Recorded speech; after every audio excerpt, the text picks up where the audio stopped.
It took a millennium to create the European miracle, and a single month to destroy it. The First World War was, in George Kennan's words, the seminal catastrophe of the 20th century. In 1914, this minuscule patch of earth called Europe was the richest, most advanced, creative, industrious, and innovative civilization in human history. Its influence around the globe on everything from culture and language, finance and commerce, to political systems and military standards was immense. That year, the continent was celebrating nearly a century of peace and prosperity. There had still been smaller, shorter wars, but those apocalyptic clashes between the great powers that had characterized so much of Europe's history before 1815 seemed to have been overcome. Every generation was richer than the last, healthier, happier, better fed. Each year some new scientific advancement, the telephone and motor car, the aeroplane or electricity, drew awe from around the world. The energy was young, ambitious and self-confident. And then it all went wrong. In 4 grueling years, Europe tore itself apart, fighting the most disastrous war humanity had yet witnessed. The immediate reason European civilization flung itself into the abyss is elusively simple. In June 1914, the heir to the throne of the Austro-Hungarian Empire, Archduke Franz Ferdinand, travelled to the remote town of Sarajevo. There, he and his wife were assassinated by a young Bosnian Serb. These fatal shots, fired at point-blank range by a sickly teenager in a poor and unknown corner of the Balkans, sparked the conflagration that set the world ablaze. Yet what remains fascinating about the First World War is that almost nobody expected it in 1914. Without Franz Ferdinand's assassination, the year would have passed peacefully. If there was to be a war that summer, informed contemporary opinion anticipated a small, localised one between Greece and the Ottoman Empire on the southern edge of Europe, not a clash across the whole continent involving millions of men. This then begs the question, why did the assassination of an Austrian archduke in a remote Balkan town so abruptly end the long peace in 1914? The answer, as I'm sure you can tell from this documentary's length, is not so simple. But to tell the story, we have to go back. Roughly 40 years back. Now, the big change you'll notice is Germany, at this point divided between 5 different states. Then, just 1 year on, and that was almost solely down to the work of this man, Otto von Bismarck. Bismarck's origins were relatively obscure. He'd been raised as a middling Prussian Junker, the landed aristocracy that dominated much of the kingdom's politics. Astonishingly tall for the time period, he ate and drank on a gargantuan scale. With his thick moustache and bushy eyebrows, Disraeli wrote to Queen Victoria that he resembled an ogre in appearance. But he had a fine, little head, delicate hands, and most surprisingly, a thin and reedy voice rather than the deep and booming echo one might have expected. Appallingly cynical, boundlessly resourceful, and utterly ruthless, he was also a witty and charming conversationalist, regularly wept in public, inspired devoted loyalty and admiration even from his enemies. No one in Berlin or any other European court could ever quite get the measure of this half-mad Prussian. He was consequently shunted from posting to posting in his early diplomatic career, seemingly destined for little more than a comfortable ambassadorship in Paris. When he surprised everyone with his sudden appointment as Minister-President, head of the Prussian government in 1862, it was only because of a full-blown constitutional crisis between the king and the nation's parliament, the Landtag. Wilhelm, a conservative, wanted to implement major reforms to the Prussian army, the most contentious of which was a 3-year service law for conscripts. But that required money, which the Landtag, controlled by liberals opposed to royal power, refused to give.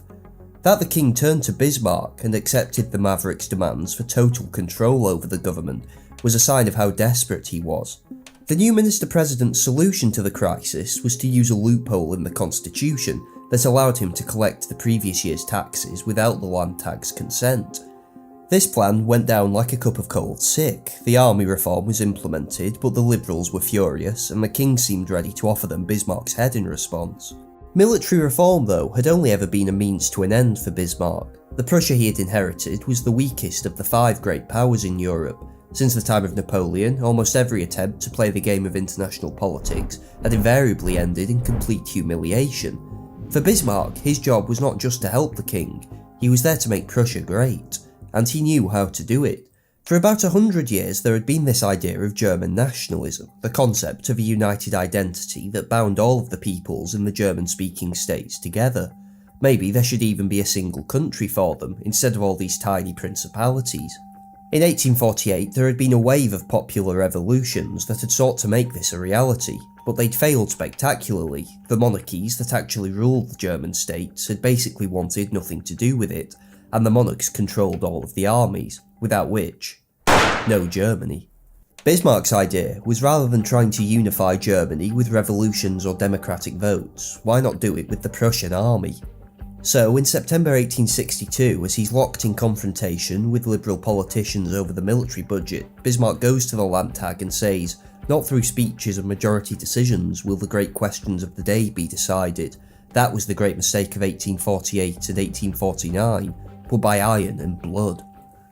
Now, as it happened, Bismarck actually regretted making the speech. All it did at the time was further annoy the Liberals, who weren't ecstatic to hear the money they hadn't granted was going to be used in wars they didn't want. But the Minister-President had meant what he said, and he was about to prove it.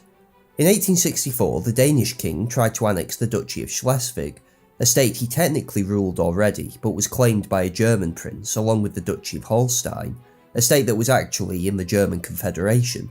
Confusing? Everybody else thought so as well. You've probably heard this famous quote from the British Prime Minister about the question. All that's really important to know is that Bismarck used the issue as a pretext for war, and in a quick campaign recovered both duchies for the German Confederation. Then he turned on Austria. The Habsburg emperors in Vienna had been Germany's overlords for nearly half a millennia. It took the newly reformed Prussian army 7 weeks to bring them to their knees.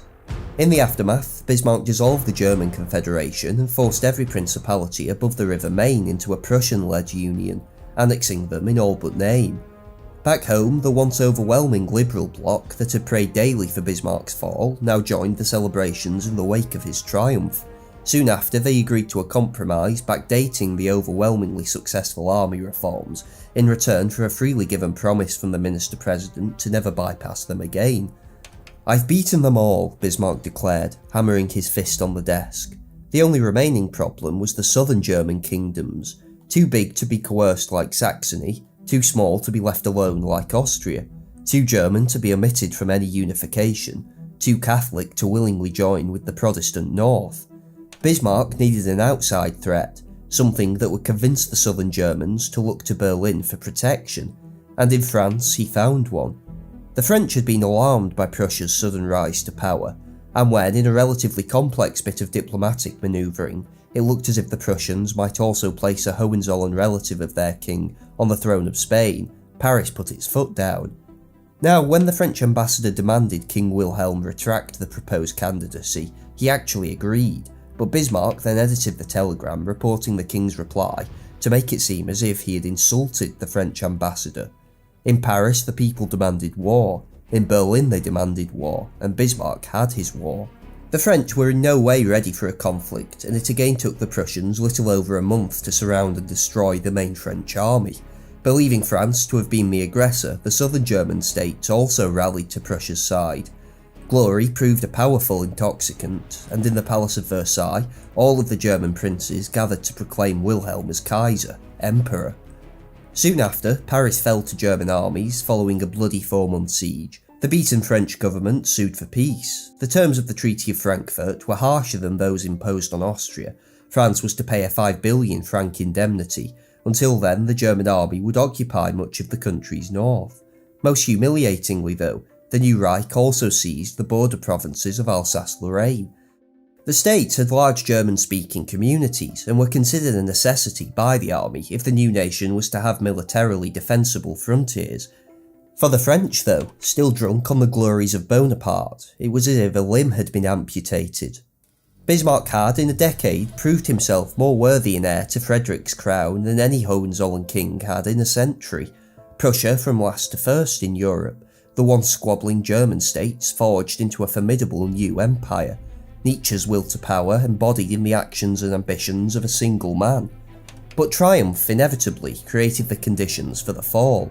Since Louis XIV, 200 years earlier, France had been the continent's most powerful country. To now have that position usurped was a devastating geopolitical change the country wouldn't take lightly.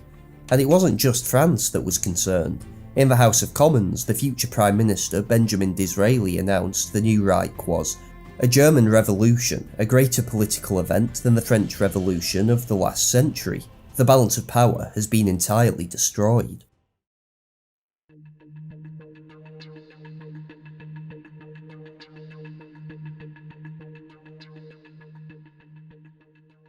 Bismarck was no fool. He understood that such a powerful new country would be seen as a threat by the four other great powers of Europe, and so, now elevated to the position of Chancellor, he set out to make peace rather than war.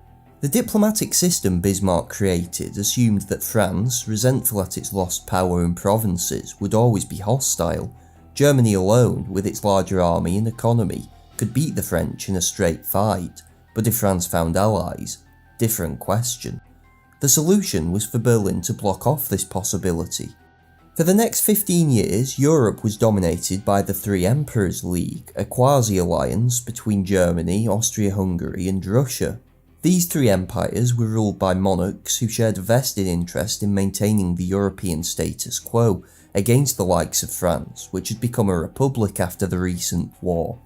But whilst a flash of tricolour from Marianne could bring all the boys to the yard, the League was not actually an alliance in the traditional sense. There was no commitment to go to war on behalf of another member, for example. For the Germans, though, it meant France would at least remain isolated. Bismarck had foreseen the need to cultivate relationships with Russia and Austria from the very beginning. Back in 1863, he'd supported the Tsar's ruthless suppression of a rebellion in Russian-owned Poland. Then, in 1871, had given his okay to Petersburg's renouncement of the Black Sea clauses, limits placed on the Russian Navy after the Crimean War 15 years earlier. Austria should have been more complicated. Prussia had, after all, only just fought her for control of Germany. But following their victory at the Battle of Königgrätz, Bismarck had argued bitterly against taking any territory from Austria directly, even threatening to resign if King Wilhelm marched on Vienna as he had wanted to. The leniency of this settlement was to allow for the quick reconciliation that occurred. All politics reduced themselves to this formula, Bismarck said. Try to be a trois in a world governed by five powers. Theoretically, the Three Emperors League meant Germany was part of a strong alliance that kept it safe from potential threats. Practically though, it was a fair-weather friendship, and the flaws began to appear quickly. France, which had just been beaten to her knees, surprised everyone by the speed with which she recovered. The massive financial indemnity levied against her was paid off in 3 years, so rapidly it contributed towards an economic crisis in the entire Western world. The military that had been wrecked so badly was completely overhauled through a series of major reforms, whilst the politics of the country became intently focused on reclaiming the lost provinces. All of this scared the Germans, and in 1875, a newspaper close to the government published an editorial declaring that war was in sight. This was taken throughout Europe to be evidence of Bismarck testing the waters, sounding out what the German public's reaction would be to a new war aimed at stopping France's recovery. In response, both Britain and Russia warned Berlin that they would not allow this type of aggressive conflict again. The reality is the leak probably did not come from Bismarck, who remained committed to peace, and this faux crisis went nowhere, but it showed that Germany was still seen as a threat, even by its own ally. Indeed, Bismarck's whole strategy of isolating France was riddled with problems. He held that a republic in Paris was the best guarantee of peace on the Rhine. Whilst France was democratic, no monarch would dare ally with her. To this end, he destroyed the career of Germany's extremely talented ambassador, Harry von Arnim, a conservative that was trying to promote a monarchist restoration in France as the best policy for Europe. Bismarck was more interested in what was best for Germany, but his ideas were flawed. It was hardly like Thiers or MacMahon, the two French presidents that rebuilt the country throughout the 1870s, were Robespierre and Danton come again. Even if they had been, as would be shown 20 years later, the monarchs of Europe were quite prepared to abandon their principles of conservative solidarity if it served their national interests anyway. In fact, the real challenge to Bismarck's system wasn't his enemies, it was his allies. Austria and Russia, to put it mildly, were not on great terms with one another. They had come close to actually fighting during the Crimean War, and both empires vied for influence in the Balkan Peninsula. In 1877, Russia went to war with the Ottoman Empire, which still dominated much of the region, ostensibly to protect the large Christian population that was then facing abuse at the hands of the Turks. This was just another part in what was then called the Eastern Question, the debates between the European powers over what to do with Turkey, which was in terminal decline as a power and widely referred to as the sick man of Europe. The Russians had tended to hope for the empire's destruction, believing they would profit from it territorially, and after slogging their way to the gates of Constantinople at the cost of an immense amount of men and money, they forced the Ottomans to sign a preliminary peace agreement that completely reordered the Balkans, with a large new Bulgarian state that would inevitably remain a Russian vassal. Such a disintegration of Turkish power and growth of St. Petersburg's horrified both the Austrians and the British, who threatened war in response. To prevent the destruction of his entire diplomatic system, Bismarck offered to set himself up as an honest broker and host a Congress of the European powers in Berlin to settle the matter. The result was a new treaty that substantially reduced Russian gains in the war and saved the Ottoman Empire from collapse, but also set up several new Balkan states. Still, the dispute basically shattered the Three Emperors League. Bismarck was terrified by how close Europe had come to war in 1878 and the breakdown in communication between the Habsburg and Romanov empires. Previously, he had been more interested in peace as a way of securing Germany's power and prestige. Whilst this continued to be his driving aim, from 1879 onwards, his position in the European system is often seen as becoming more conservative than before, determined to secure a general peace for the continent's sake, rather than just Germany's alone. It was the moment when Germany accepted the full responsibilities of a great power, was A.J.P. Taylor's analysis. To do so, Bismarck's diplomatic web became even more complex. He signed with Austria-Hungary a new treaty, this time a formal alliance committing Germany to go to war on her behalf if she were attacked by Russia. For Bismarck, though, the actual purpose of the alliance was restraining Vienna's ambitions in the Balkans and badgering her into a settlement once more with Russia. The higher level Bismarck was playing at here can be seen in the arguments he had with Wilhelm I over the treaty. To the septuagenarian monarch, the alliance with Austria seemed like a needless provocation of the Russians, who were neither threatening nor even hostile to Germany, and to an extent he had a point. 25 years earlier, Prussia had briefly entered a short-lived alliance with Austria. Bismarck, then a young diplomat, had complained of tying the trim Prussian frigate to a worm-eaten Austrian galleon. The disparity remained the same, indeed if anything it was more visible in 1879. But Bismarck thought the treaty would give Germany a say over Austrian policy, prevent her from seeking alliance with France or Britain, and restrain Vienna's more aggressive tendencies in the Balkans. In the short term, it worked. In the long, it was an assessment that was to take both empires to their doom.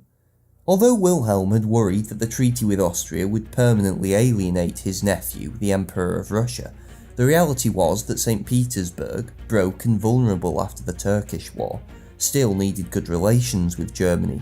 Thus, following a bit of diplomatic manoeuvring, Bismarck was able to badger them into signing up for a new Three Emperors League.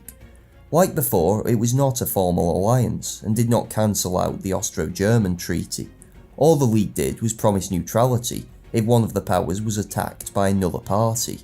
If Bismarck's perennial fear of a Franco-German war came true, for example, Vienna and St. Petersburg would not stab Berlin in the back. The Russians and Austrians also agreed to take account of each other's interests in the Balkan Peninsula. And for the next quarter of a century, cooperation, self-restraint and informal spheres of influence would generally keep this tinderbox relatively quiet. For Bismarck, it meant he had once again avoided the possibility of a two-front war, and brought the opposing forces of Habsburg and Romanov together.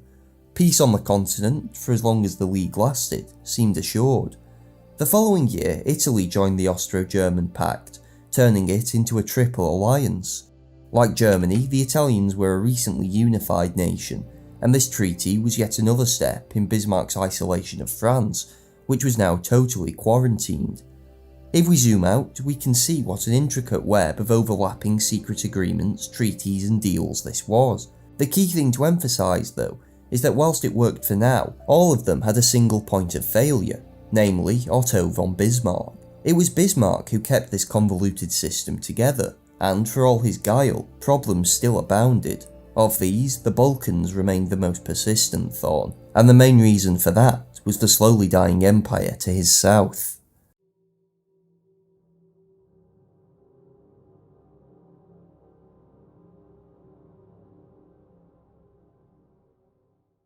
In Christopher Clark's words, two military disasters defined the trajectory of the Habsburg Empire for the last half-century of its existence. In 1859, Austria had lost the bloody Battle of Solferino to a Franco-Piedmontese army, and with it the rich Italian province of Lombardy. Venice would follow soon after, ejecting Vienna from all remaining influence in the peninsula, whilst Piedmont drove on to forge a unified Italian state. Then, in 1866, Prussia had destroyed Austria's hold on Germany with a crushing victory at Königgrätz. Habsburg power over Central Europe, dominant for half a millennium, was wiped out in a single day. What was left of the Austrian Empire seemed an uninspiring rump, rather than a nation-state like France or Germany, containing a single dominant ethnicity. The Habsburg realms were an eclectic mix of races, nationalities and creeds. Germans, Italians, Czechs, Magyars, Slavs, Poles, Romanians and Ruthenians, held together only by the ancient and creaking visage that was the House of Habsburg. If this sounds complicated to you, it was far more so for the imperial administration in Vienna trying to work out how to rule this unwieldy conglomerate at the dawn of the 20th century. Bismarck was forging Germany into the most powerful nation on the continent. The Habsburgs were trying to work out which language was spoken in Stropkov. The defeat of 1866 had transformed the empire. In its aftermath, an Austrian government, until then ruled by Germans from Vienna, agreed to a compromise with the second largest ethnicity, the Magyars. They would rule a reborn kingdom of Hungary, dominant in the east, whilst Vienna continued to govern the west. Politicians, of course, famously enjoy sharing their power. For practical purposes, this new order is often referred to as the Austro-Hungarian Empire, though the name is something of a misnomer. As far as the Magyars were concerned, their kingdom was a completely independent state. That the Emperor of Austria was also King of Hungary was a mere coincidence. In reality, of course, there had to be some connecting ministries. Foreign affairs and defence, including a joint army, continued to link the two halves of this odd realm. But the disjointed nature of the political arrangement would cause endless problems for Austrian foreign policy. The Hungarians were always fearful of Vienna reasserting its control over them in the future, and to combat this purposely kneecapped military spending increases, leaving the Habsburg army to fall behind its European peers. This to the extent that Britain, with a much smaller force made up entirely of volunteers, was soon outspending Austria's larger army founded upon conscription. More extravagant Hungarian demands, though, were usually blocked if the emperor threatened to introduce universal suffrage in the kingdom. Rule by minorities and peasants was even more anathema to the small crop of Magyar landholders that dominated the Hungarian government than Austrian control would have been. The situation was more tolerable for the other minorities of the empire. Those that fell under the rule of the Austrian half continued to be governed from Vienna. In the majestic imperial capital, delegates of all nationalities met in a joint parliament, elected after 1907 by universal male suffrage. Meant to inspire cooperation, it was instead a tribute to what disasters the Tower of Babel has wrought on human progress. There was no common language among the deputies and very few translators, so that when an Italian spoke, no one could be sure whether they were listening to the equivalent of Antony's funeral oratory or were being denounced as subhumans. Czech delegates were especially fond of reading out their dinner menus with dramatic gusto. Fortunately for most of the empire's inhabitants, the parliament was little more than a gilded talking shop. Its decisions were of little consequence, and it was regularly closed when the delegates became too intransigent. "My role is to protect my people from their politicians," the emperor once said. Real power remained with him and his civil service, an army of over 3 million bureaucrats that governed the empire, when all was said and done fairly competently. None of them knew how to solve the national question, of course, yet in spite of it there was an odd stability to everything. In the last decades before the war, strong economic growth smoothed over a lot of internal tensions. Few had enough time for infighting when they were busy getting rich. A vast customs union between both Austria and Hungary stimulated trade and technological progress. The Czechs had the great Skoda munition works, rivalled only by Krupp in Germany. The fertile plains of Hungary fed the whole monarchy. New natural resources, like oil, were being discovered in the Polish territories. Stability and success meant that most ethnicities knew which side their bread was buttered. Should the empire collapse, the Czechs, for example, would not gain full independence. They would at best become a Russian client state. At worst, they would be absorbed into Germany with even fewer national rights. If Austria did not exist, she would have to be invented, announced one Czech nationalist. Generally, minority demands were for greater autonomy and power within the monarchy, not outright independence.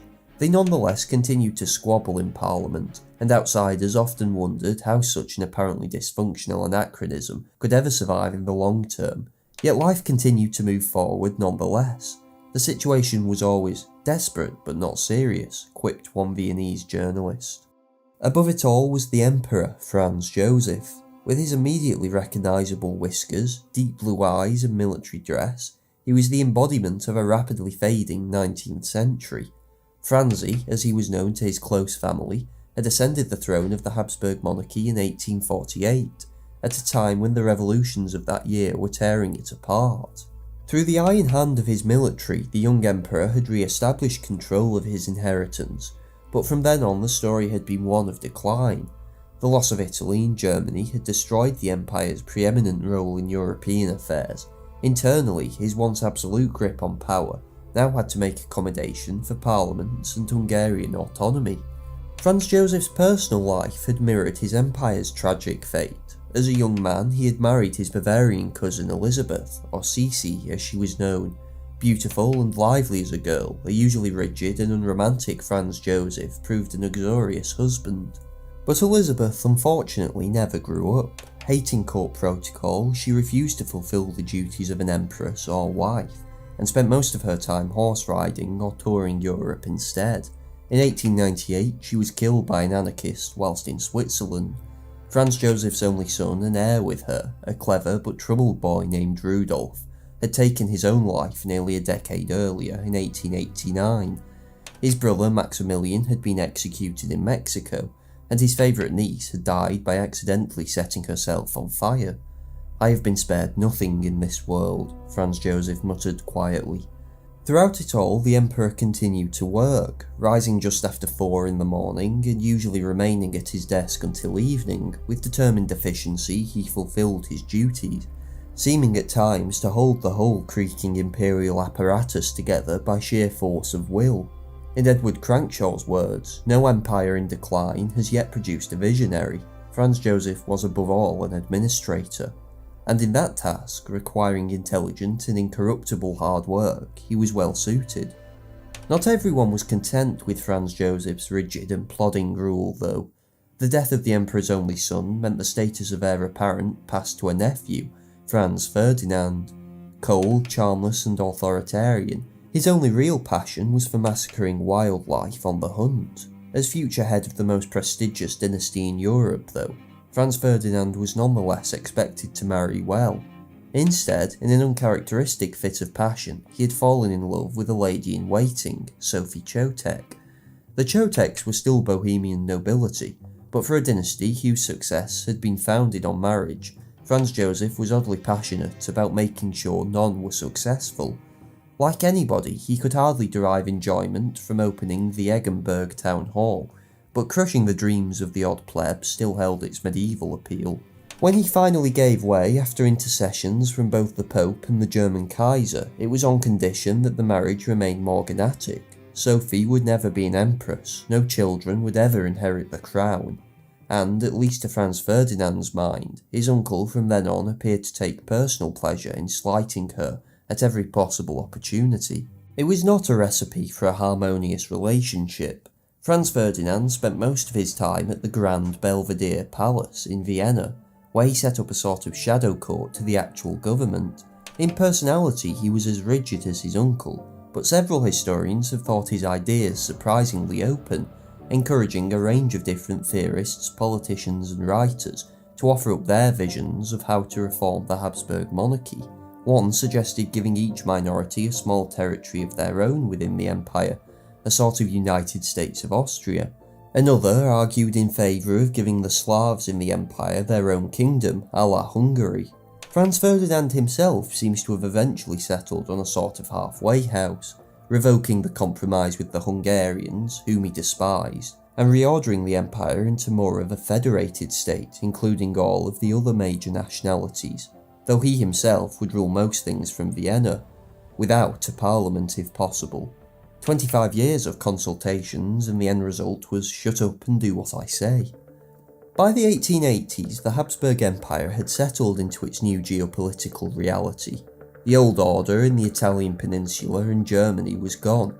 Bismarck's icily efficient Prussia stood dominant, leaving only one region open to Austrian influence.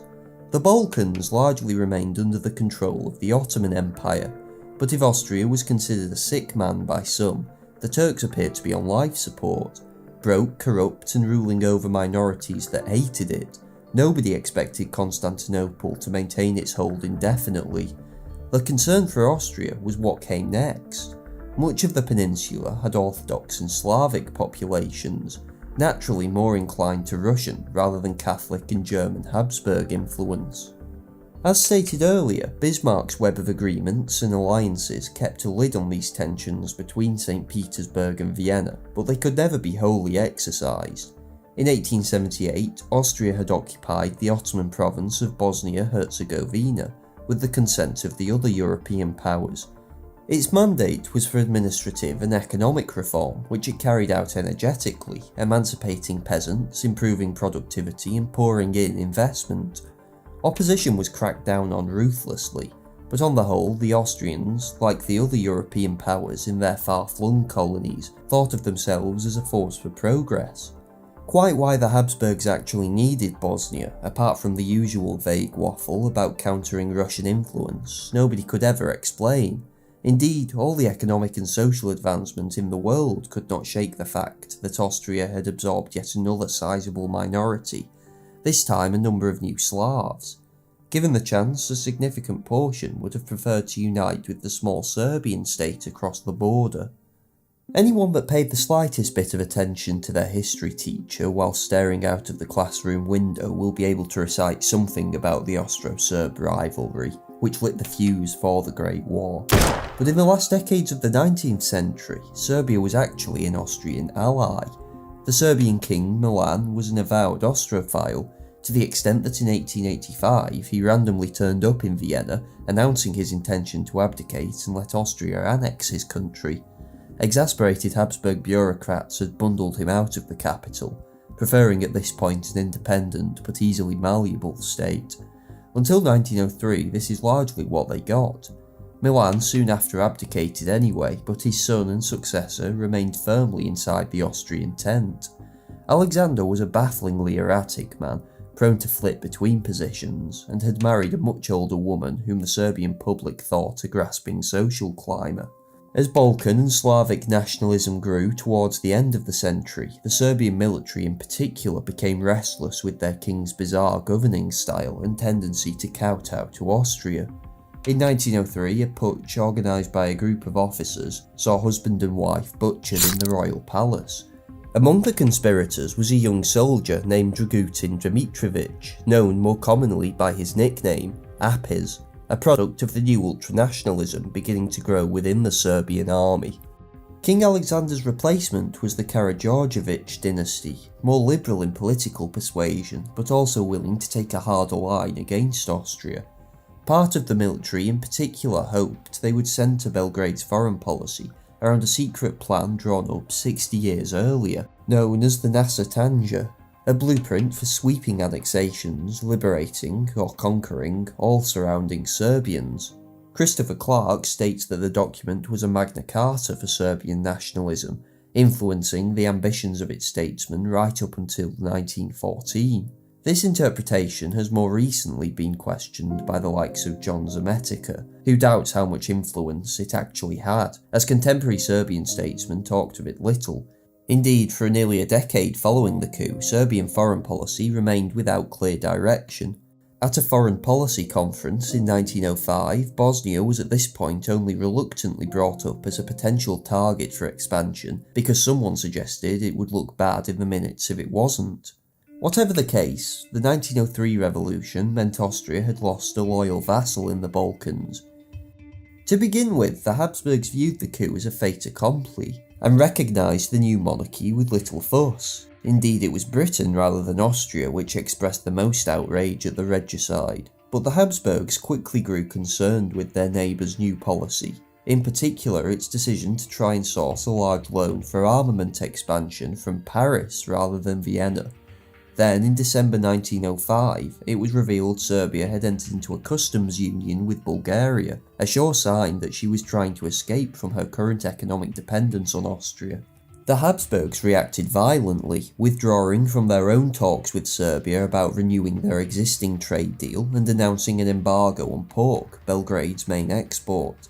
The tariff war was to continue for 5 years, but the Serbs refused to concede. Instead, they found new markets throughout the rest of Europe. The small victory meant Belgrade would remain independent, but in the Balkans, independence usually meant pro-Russian. The Austro-Russian rivalry in the Balkans had always been the element most likely to destroy the Second Three Emperors League, as it had the first. Indeed, the revived League of 1881 had been made explicitly to deal with this conflict. The problem was that it realistically could survive as an agreement only so long as there were no conflict. For all Bismarck's mastery of Europe's diplomatic system, he could never solve the Balkan issue, and it frustrated him to no end. After all, what exactly were the Balkans? A group of quarrelling ethnicities of little economic value to either Austria or Russia. But prestige was a must for an empire in the late 19th century. An empire without it would be ignored, and thus neither Vienna or Petersburg could swallow their pride and cut their losses. In 1885, a crisis over the unification of Bulgaria finally put the treaty out of its misery. The end of the League did not necessarily herald a new era of rivalry between Vienna and Petersburg. Indeed, the Balkan question remained relatively static for more than 20 years, but the omens were not good for Austria. Serbia's revolution in 1903 threatened to only be the start of a new order in the Balkans, aimed at sweeping away Austrian influence for good.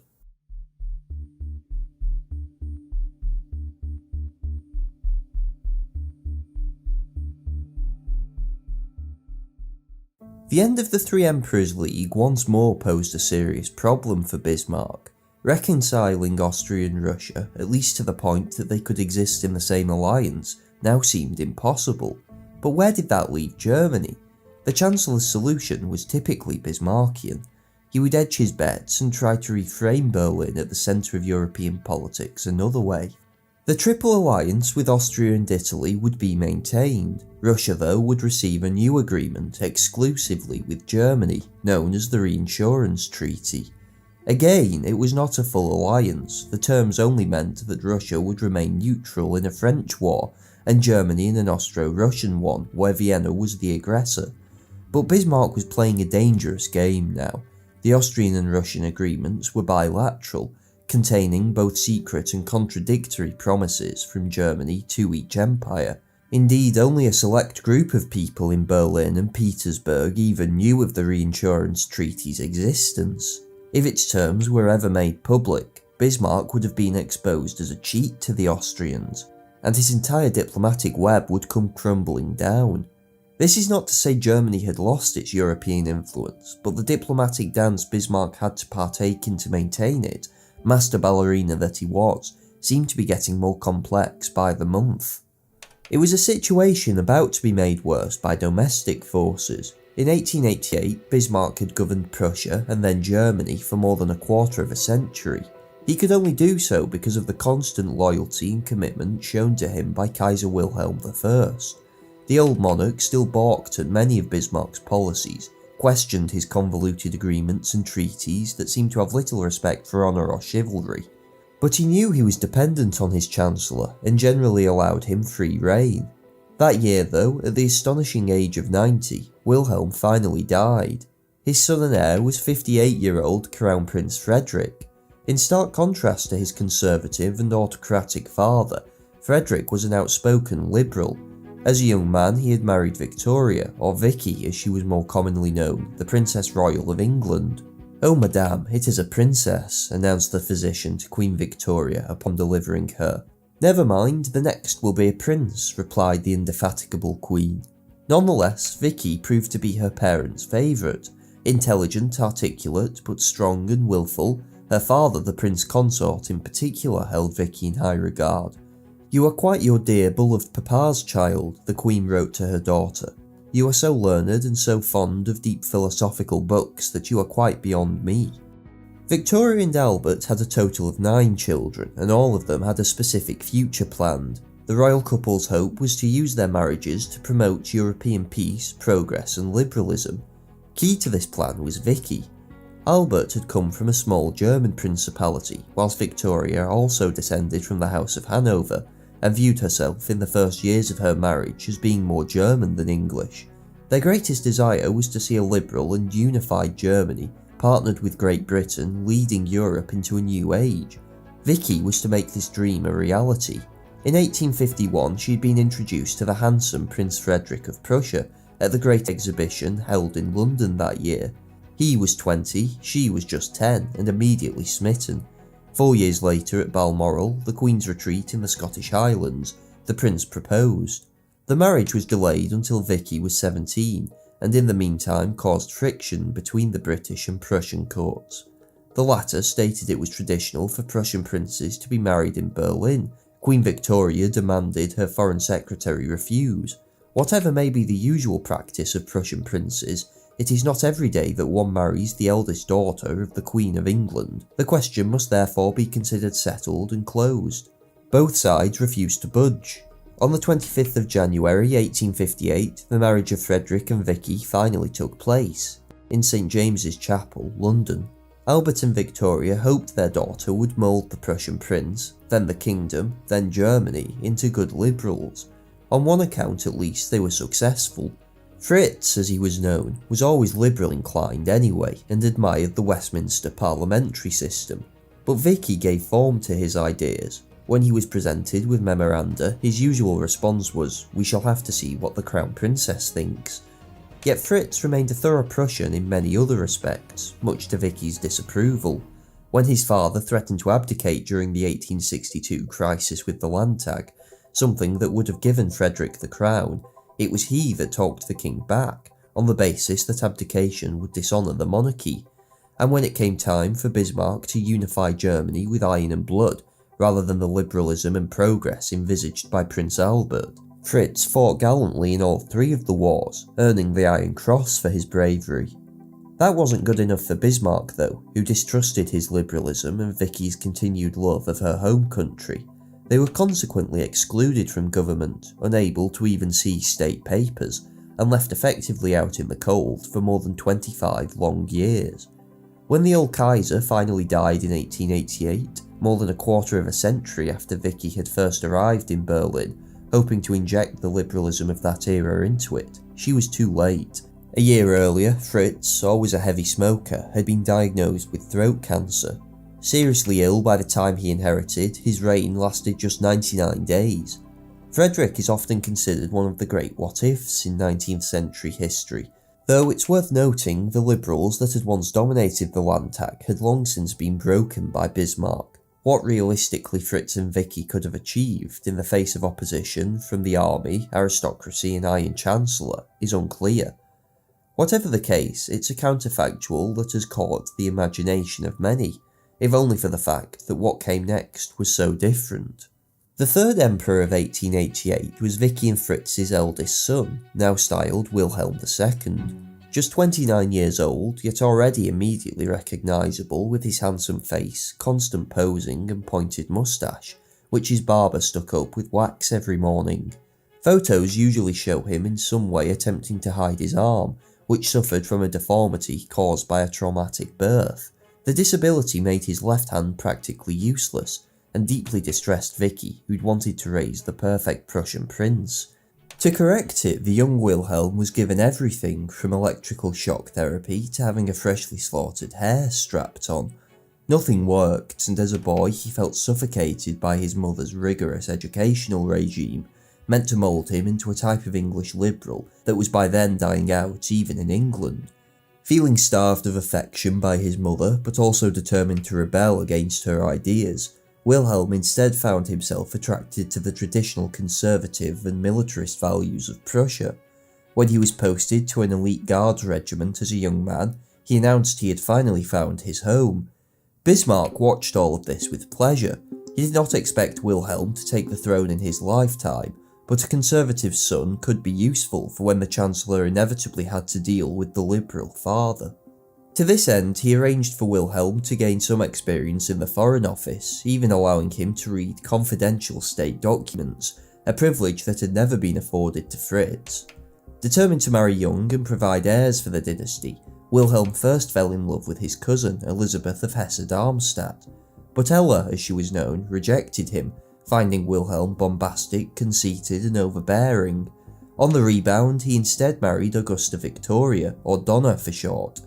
The marriage was to be a relatively happy one. Donna was dull and plain, but gave Wilhelm the attention he desperately craved, and eventually bore him 8 healthy children. She was also extremely conservative, deeply Anglophobic, and loathed liberalism, further separating Wilhelm from his parents. When it was clear Frederick was dying, Wilhelm reacted with a mixture of genuine sadness and barely disguised anticipation. On the 15th of June, he became emperor of the most powerful country in Europe. His first crown council was captured in this portrait. Note in it the intriguing position of the characters. The new Kaiser is elevated, confident and striking in body language, and just beneath him, Bismarck, looking old and worn out. The painting illustrates the conflict that was to divide Germany for the next 2 years. Bismarck had been used to going about his business unchallenged. Now he had to contend with a bumptious new monarch, determined to rule as well as reign. From the beginning, Wilhelm made it clear his intention would be to eventually break with Bismarck, once he had learned the ropes of government. He disliked the Chancellor's almost dictatorial control over Germany, especially as by this point Bismarck ruled mainly from his country estate miles outside of Berlin, too far for Wilhelm to easily question him. With Bismarck as Chancellor, how could the Kaiser ever exercise his own will for Germany? Bismarck had brought much of this on himself. It was he that had encouraged Wilhelm to associate with those reactionary sections of the Prussian elite who now urged the Kaiser to seize power. It was he that had inflated Wilhelm's self-confidence whilst he was still a prince, in the expectation of using him as a counterweight to his father. He had never expected to deal with him as emperor. The focus of Wilhelm's complaints quickly became foreign policy. Bismarck's role of honest broker had made him personally very important in the European system, settling the territorial squabbles of other powers, encouraging other empires' expansionary policies overseas, trying at all costs to preserve the peace of Europe. But what exactly did this do for Germany? Why should Berlin always play the disinterested benevolent, whilst other states carved up the map? Bismarck had, of course, reluctantly picked up a few measly colonies in the face of public demand, but as Britain and France gobbled up the rest of Africa, Russia expanded in Asia and Austria in the Balkans, Germany's territorial ambitions seemed distinctly lacking. Bismarck's response was that Germany was a satiated power, her borders were relatively defensible, and in time the immense economic potential of the Reich would increase her strength organically. Getting involved in territorial squabbles, and consequently risking war, was the only real way this could be upset. For Wilhelm, though, such pacifism would not do. Germany by 1890 had the most powerful economy on the continent. It had overtaken even Britain in several traditional industries, though with the caveat that on a GDP per capita basis its population still lagged behind considerably. Even so, Germany seemed primed to dominate Europe, seize its own colonial empire and become the world's foremost power, at least to the more radical parts of the Prussian military. Bismarckian edging would no longer do. The power struggle between the Kaiser and Bismarck and the Chancellor's ultimate dismissal in 1890 is often cited as compelling evidence for Wilhelm's incompetence to govern. Yet in truth, it was Bismarck that seemed to be losing his political Midas touch. The Constitution of Germany meant that whilst the Chancellor could only be appointed and dismissed by the Kaiser, in practice he had to work with the national parliament, the Reichstag, to pass any laws. Bismarck held no party allegiance and relied on making ad hoc coalitions between the various political factions. By 1888, this strategy was wearing thin. When anti-socialist laws came up for renewal, the Chancellor insisted they be extended, giving the police extensive powers to remove agitators from their own homes. The mix of conservatives and liberals that made up Bismarck's Reichstag coalition was split over implementing such autocratic measures. In the midst of this, Wilhelm intervened, supporting a suggestion to renew the laws without the clause allowing home expulsions. Bismarck would have none of it. Instead, he openly tried to subvert the Kaiser by getting the entire set of laws vetoed. When confronted, he announced his true aim was precipitating a crisis with the socialists, which he could then use as an excuse to crush them with the army. This was as close to insanity as Bismarck ever came, and Wilhelm understandably did not want to start his reign with a civil war. The farce meant Bismarck's majority in the Reichstag collapsed, and the Chancellor was unable to form another. "I have come from the political deathbed of a great man," said a former rival after a meeting with Bismarck in which he was invited to join a new coalition. And so he had. Everyone knew it was the end. Bismarck wrote Wilhelm a scathing resignation letter, which the Kaiser quietly accepted. The public was told the founder of the German Empire had retired due to ill health. His thanks was the title Duke of Lauenburg, useful only for when I want to travel incognito, Bismarck quipped. The Iron Chancellor retired to his estates, vengefully bitter towards Wilhelm. Jena came 20 years after the death of Frederick the Great. The crash will come 20 years after my departure, if things go on like this. He died in 1898. 20 years later, Wilhelm fled across the Dutch border into exile as the German Empire collapsed around him. The Kaiser now had full control over German policy, and he intended to use it, embarking upon what became known as the New Course. His replacement for the Iron Chancellor was Leopold von Caprivi, at 59 the model of a competent, efficient and stoic Prussian officer. Devoted to his work, he would normally have been a good choice, but Caprivi had been given a near impossible task. Both the German constitution and the country's place in the European system had been engineered to revolve almost entirely around Bismarck. With his sudden dismissal, Caprivi was left to pick up the pieces, whilst Wilhelm bounced from one idea to another. "I know I shall be covered with mud, and that I shall fall ingloriously," the new Chancellor muttered. The most pressing issue facing Germany in 1890 was whether to renew the reinsurance treaty with Russia. Until his appointment, Caprivi, like almost everybody else, had no knowledge of the secret pact which altered entirely Germany's geopolitical position.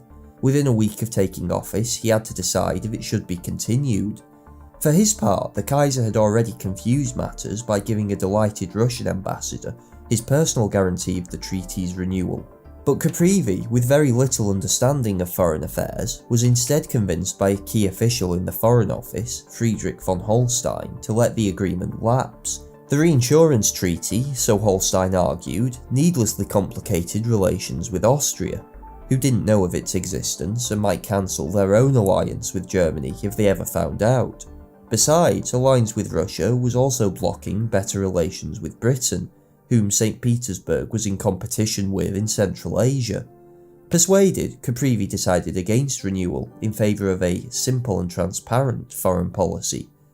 The Russians, not least the ambassador who had been given Wilhelm's personal promise of the treaty's renewal, were dumbfounded. They were now without an alliance, staring at a potentially hostile bloc of Germany, Austria and Italy right next door to them. It was a strategic catastrophe that they had to escape. But there was only one obvious way to do so. On the 23rd of July, only a year after Germany's refusal to renew the reinsurance treaty, a French naval flotilla paid a visit to the Russian naval base of Kronstadt, and the Tsar gave a reception for its commander. The lack of coordination between Wilhelm and his Chancellor over the reinsurance treaty was not an aberration. During his 4.5 years in power, Caprivi offered or threatened to resign 10 times. Wearied by having to deal with the Kaiser's schizophrenic policies. One day, an army captain randomly appeared at Caprivi's office and announced he was the newly appointed governor of German Cameroon. Caprivi assumed the man was deranged and tried to send him away, but it became apparent that Wilhelm had in fact given him the job off the cuff after meeting him at a reception. The Kaiser gave way on the appointment when questioned, but these constant occurrences tired Caprivi. In October 1894, his resignation was finally accepted. "The Kaiser is like a balloon," Bismarck had once said of Wilhelm. "If you don't keep fast hold of the string, you never know where he will be off to." Having got a taste for power, Wilhelm desired a chancellor that would now merely be a vessel for his concept of personal rule, allowing him to govern Germany as he saw fit. "I shall take a younger man," the Kaiser declared. On the 29th of October, he appointed Prince Hohenlohe, aged 75. An old and experienced statesman, by this point he was physically decrepit and did his best to avoid the job, knowing he didn't have the strength or stamina for it. This suited Wilhelm, who thought a barely sentient coffin dodger would be less inclined to block his meddling. Hohenlohe, like a tarrying grandfather, tried to moderate the Kaiser's tendencies, but to no avail. By 1897 he'd effectively given up. Almost 80 years old, tired, ill, totally indolent, and completely passive, was his successor's assessment. The unrestrained freedom brought out the worst in Wilhelm. Whilst the German machinery of government was always efficient and largely able to carry out the daily tasks of running the country seamlessly, the ship was effectively rudderless, as the Kaiser bounced from one idea to another, suggesting a grandiose scheme at breakfast only to drop it by dinner. Wilhelm had his grip on Germany, but Germany's grip on European politics was rapidly slipping away.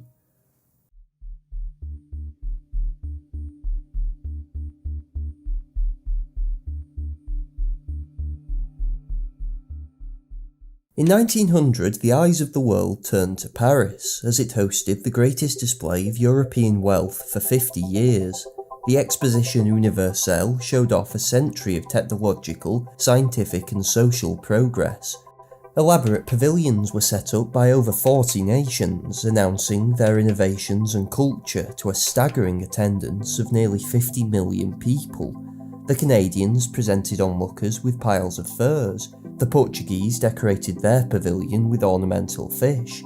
The Swiss constructed theirs in the style of a quaint chalet. Germany's stall, tactfully considering the location, did not dwell on its military victories, instead recreating Frederick the Great's library. Though the exhibition included countries from around the globe, no one doubted that for the Western world, it was a celebration of their power and wealth. But for France, it was also an opportunity. Unlike her guests, Marianne had no single pavilion of her own. The whole exhibition was a monument to French civilization. Under the gaze of the new Eiffel Tower, built just over 10 years earlier, room after room of special exhibits were devoted to French achievement. To all outsiders it was a triumph, but one couldn't quite shake the feeling that for France it was compensating. 30 years before, the country had been left broken and defeated by the victorious Prussian army. Louis XIV's majestic Hall of Mirrors, once an outlandish representation of his kingdom's wealth and power, now played host to the ceremony that proclaimed a new German empire. The change in France's international position cannot be overstated. For centuries the country had been the preeminent force on the European continent, used to dealing with a Germany that was divided and weak, a playground for French armies and influence. Now it faced a united empire with a larger economy, military and population. Nonetheless, the French resolved to overcome their humiliation. In just 3 years, the enormous 5 billion franc indemnity was paid off. The army was put through a revolutionary series of reforms. Universal free education introduced throughout the country. Schoolboys were to be taught of the lost provinces and their coming return to France from the start. Everything pointed to a unity of purpose. Everything except the government. In the aftermath of the war, France had become a republic, but nobody expected it to last. A republic meant factionalism, and factionalism meant infighting whilst the Prussian wolf was at the door. In the 1871 elections, the monarchists won a majority. The exiled Bourbon pretender, Henri, was invited to take his crown, but Henri refused. He would not accept the revolutionary tricolour as the national flag, The French people would not accept him without it. His ancestor had declared Paris was worth a mass, worth a rag though it was apparently not. Thus the Republic endured, the system which divides us the least, the first president Thiers said, an island of meritocracy in a sea of monarchies. The isolation was exaggerated by Bismarck's machinations, keeping out of reach either an Austrian or Russian partnership. Italy squabbled with France over African territories like Tunisia. Only Britain was friendly throughout the 1870s, though she would never have considered a formal alliance. Then, in 1881, the British had occupied Egypt. Egypt had always been within France's sphere of influence, at least as far as Paris was concerned. Only a few years before, it had been a French engineer and French finance that built the Suez Canal, the great waterway that finally connected the Mediterranean and Red Seas. The insult was too much, and Britain was now added to the growing list of nations under Marianne's curse. National isolation meant there was no possibility of revising the settlement of 1871, but the loss of Alsace-Lorraine could never be forgotten. In Paris, the statue representing Strasbourg, capital of Alsace, was draped in black. Student textbooks described the Treaty of Frankfurt as a truce, not a peace. Nationalist politicians clamoured for revenge. On the whole, though, the French understood that, for now at least, the territory was lost, and after the 1870s, much of the initial nationalist fervour, if never extinguished, at least settled down. Neither war nor renunciation, the future socialist leader Jean Jaurès announced. France instead looked to recoup prestige abroad, particularly by expanding its colonial empire in Africa and the Far East. Foreign investment in new markets like the Ottoman Empire began to flow, and, like with Alsace, she did not give up on the hope of snatching Egypt back from the British. All of these moves were encouraged by Bismarck, watching eagle-eyed from Berlin, and hoping to direct French energies elsewhere. It generally worked. For nearly 2 decades, Paris sought to expand overseas. At times, its quarrels with Germany almost seemed to have been forgotten. But the old tensions could never truly be settled. In the late 1880s, they suddenly came close to boiling point with the emergence of General Boulanger. Handsome and popular, he campaigned on a platform of 3 R's: revanche, revision and restoration. The phrase gained nationwide support and several Bollywood awards. All of Europe braced for a new Napoleon, determined to redress France's place in the world with military force. But Boulanger was no Napoleon. Indeed, he was more idea than man, capable of rousing a people, but not of leading them. Just when an overthrow of the Republic seemed inevitable, the general lost his nerve and fled to Belgium. A few months later, he shot himself. Boulangerism as a movement disappeared almost in a puff of smoke, but the ideas it represented, dissatisfaction with the Republic, extreme nationalism, and most of all revanche, the desire for revenge against Germany, could never be exercised. Still, what could France do? At the beginning of 1890, Bismarck remained in power. Neither Russia nor Austria would countenance breaking with Germany. France, it seemed, was destined to remain isolated and spurned. In Dominic Cleven's words, as empires go, the Russian Empire was a success. From a tiny principality centred on Moscow in the 14th century, it had expanded to encompass 1/6 of the Earth's landmass. Its resistance to Napoleon in 1812 had won the country enormous prestige, and a permanent seat at the European table of great powers. With its enormous population, even Bismarck feared a confrontation that would pit Germany against never-ending legions of hardy Slavic peasants. In 1890, the Russian Empire was governed by Alexander III. Unlike his monarchical peers in Austria and Germany, who had to make accommodations with parliaments and a relatively free press, the Tsars had no such limitations. Orthodoxy, autocracy and nationality was the motto that Alexander subscribed to. With his bald head, bear-like features and enormous size both in height and girth, the Tsar seemed to personally embody the formidable and self-reliant Russia he idealised.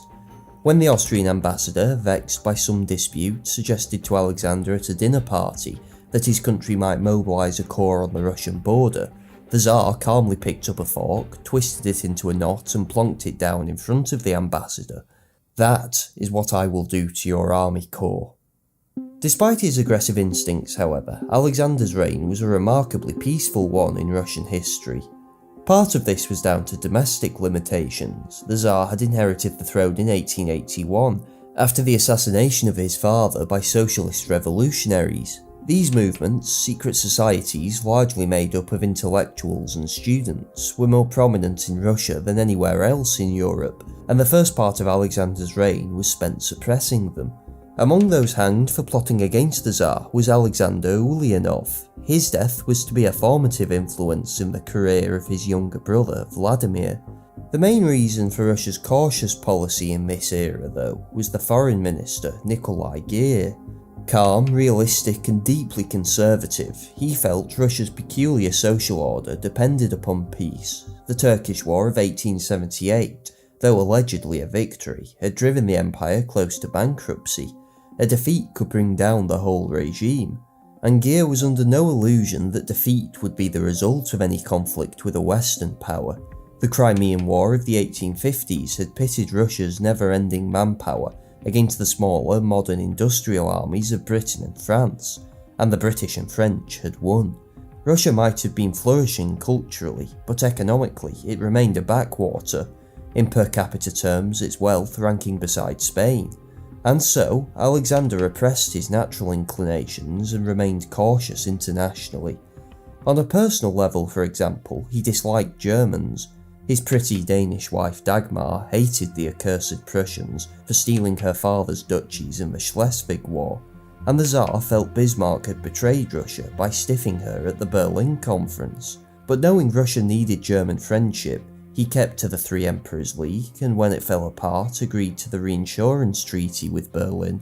He expected this secret pact, which guaranteed German neutrality should Austria attack Russia, to be maintained when it came up for renewal in 1890. Instead, Bismarck's fall and Wilhelm II's refusal to renew the agreement blindsided Alexander's government. St. Petersburg was now staring at an Austro-German alliance right on its doorstep, with no other friend to assist. The solution was obviously then to find one. Almost immediately talks began with France. On the 23rd of July 1891, a French naval squadron visited the Russian port of Kronstadt, just outside of St. Petersburg. There they were greeted by Tsar Alexander himself, who even stood to attention for the Marseillaise, until then banned in Russia due to its republicanism. Gere and the French foreign minister agreed informally that in case of war the two nations would offer a joint response. More detailed arrangements were made the next year, including a mutual defence pact against Germany. By 1894 the alliance had been formalised. To Paris this was practically manna from heaven. For nearly 20 years she had been shut out from the European diplomatic system by Bismarck. Now France again had power on the continental stage. Not everyone in Russia, though, met the French alliance with equanimity. France, after all, was the most radical regime in Europe. What would associating with it do to the Tsarist system in the long run? Even on a strategic level there were doubts. What exactly could France offer Russia? In any war, Germany would have to maintain a sizable army on the French border, whether Paris was actually part of the conflict or not. And if war were to break out, it was surely more likely to be over Alsace-Lorraine, in which case Russia would be fighting for a territory it had no interest in on the other side of the continent. But these concerns were reluctantly dismissed. At least in the short term, both Alexander and Gere agreed the French alliance would be essential to Russian security. By the turn of the century then, the European alliance systems were firmly cemented in place. Germany, Austria and Italy made up the Triple Alliance. Russia and France formed the Double Entente. Theoretically, this formalised the balance of power on the continent. The great powers were now divided into roughly equal camps. No one state could bully another. The diplomatic map of Europe was much clearer than it had been when governed by Bismarck's secretive and contradictory promises. Indeed, for the next 20 years, the alliances were celebrated as guarantors of peace rather than possible causes of war. In the complex and muddled world of international relations, they brought clarity. The problem with them, though, was that such arrangements were aberrations in 19th century Europe. Previous ententes had been of an ad hoc and limited nature. France and Britain in the Crimean War, Austria and Russia in the revolutions of 1848. This allowed the European powers much more fluidity on the international stage. It also meant that if there was a war, such as those that Bismarck engineered in the 1860s, they would be small and avoid engulfing the whole continent. Now, one spark was all that it would take to set Europe ablaze. It was a new era, placing 4 of the 5 great powers into opposing camps. Yet a map tells us that the old world was not wholly undone quite yet. One power remained conspicuously absent of any entanglement, ensconced across the water in a fortress built by nature, for the moment untouched by Europe's quarrels.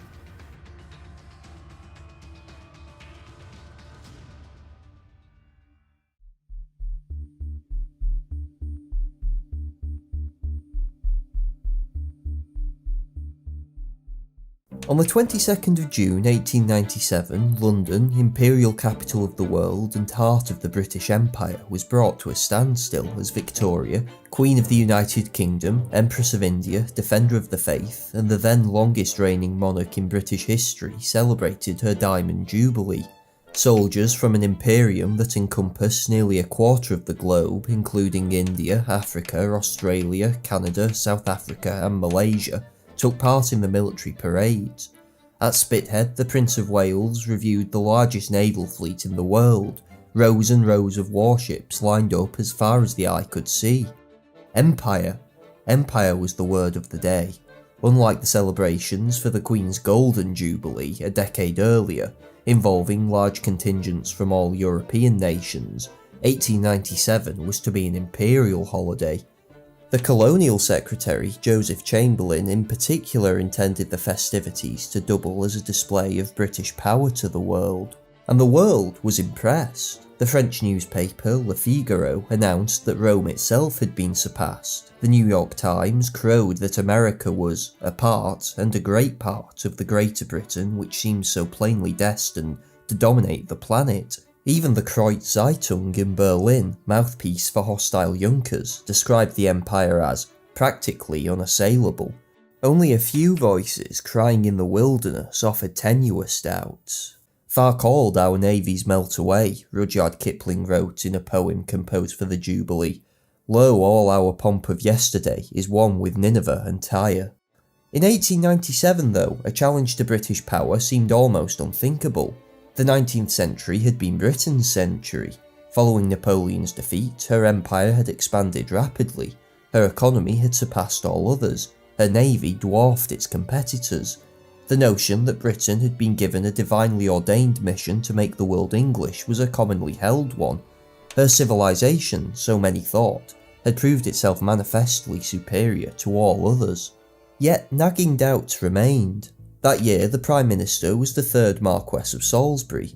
Tall, fat and rich, superficially he looked every bit the self-assured British aristocrat, confident of his place within an order that had endured for centuries. In fact, Salisbury was shy, neurotic and depressive. He was also fiercely intelligent and had the best grasp of foreign policy of any premier in history. But these factors all combined to make him deeply pessimistic about the future of the empire and European civilization. Whatever happens will be for the worse, and therefore it is in our interest that as little should happen as possible, was his motto. Like Kipling, Salisbury was wary that the only direction for a nation at the top was down. 2 years later, the empire was at war. In South Africa, the British-owned Cape Colony existed uneasily alongside 2 Boer republics, inhabited by the descendants of earlier Dutch settlers. Although the Transvaal had beaten the British in a small clash 2 decades earlier, the twin impoverished states had seemed destined to remain within the much richer Cape Colony's orbit anyway. But the discovery of huge gold deposits in the late 1880s had breathed new life into them. This windfall funded the ambitions of the Transvaal's President Kruger, allowing him to dream of breaking free from British influence, perhaps even establishing Boer supremacy throughout the whole of South Africa. Gold, however, brought new challenges as well.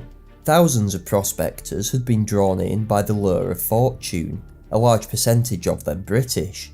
They were onerously taxed to fund Kruger's schemes and afforded few political rights. Many of these Uitlanders, as they were known by the Boers, petitioned the British government for aid.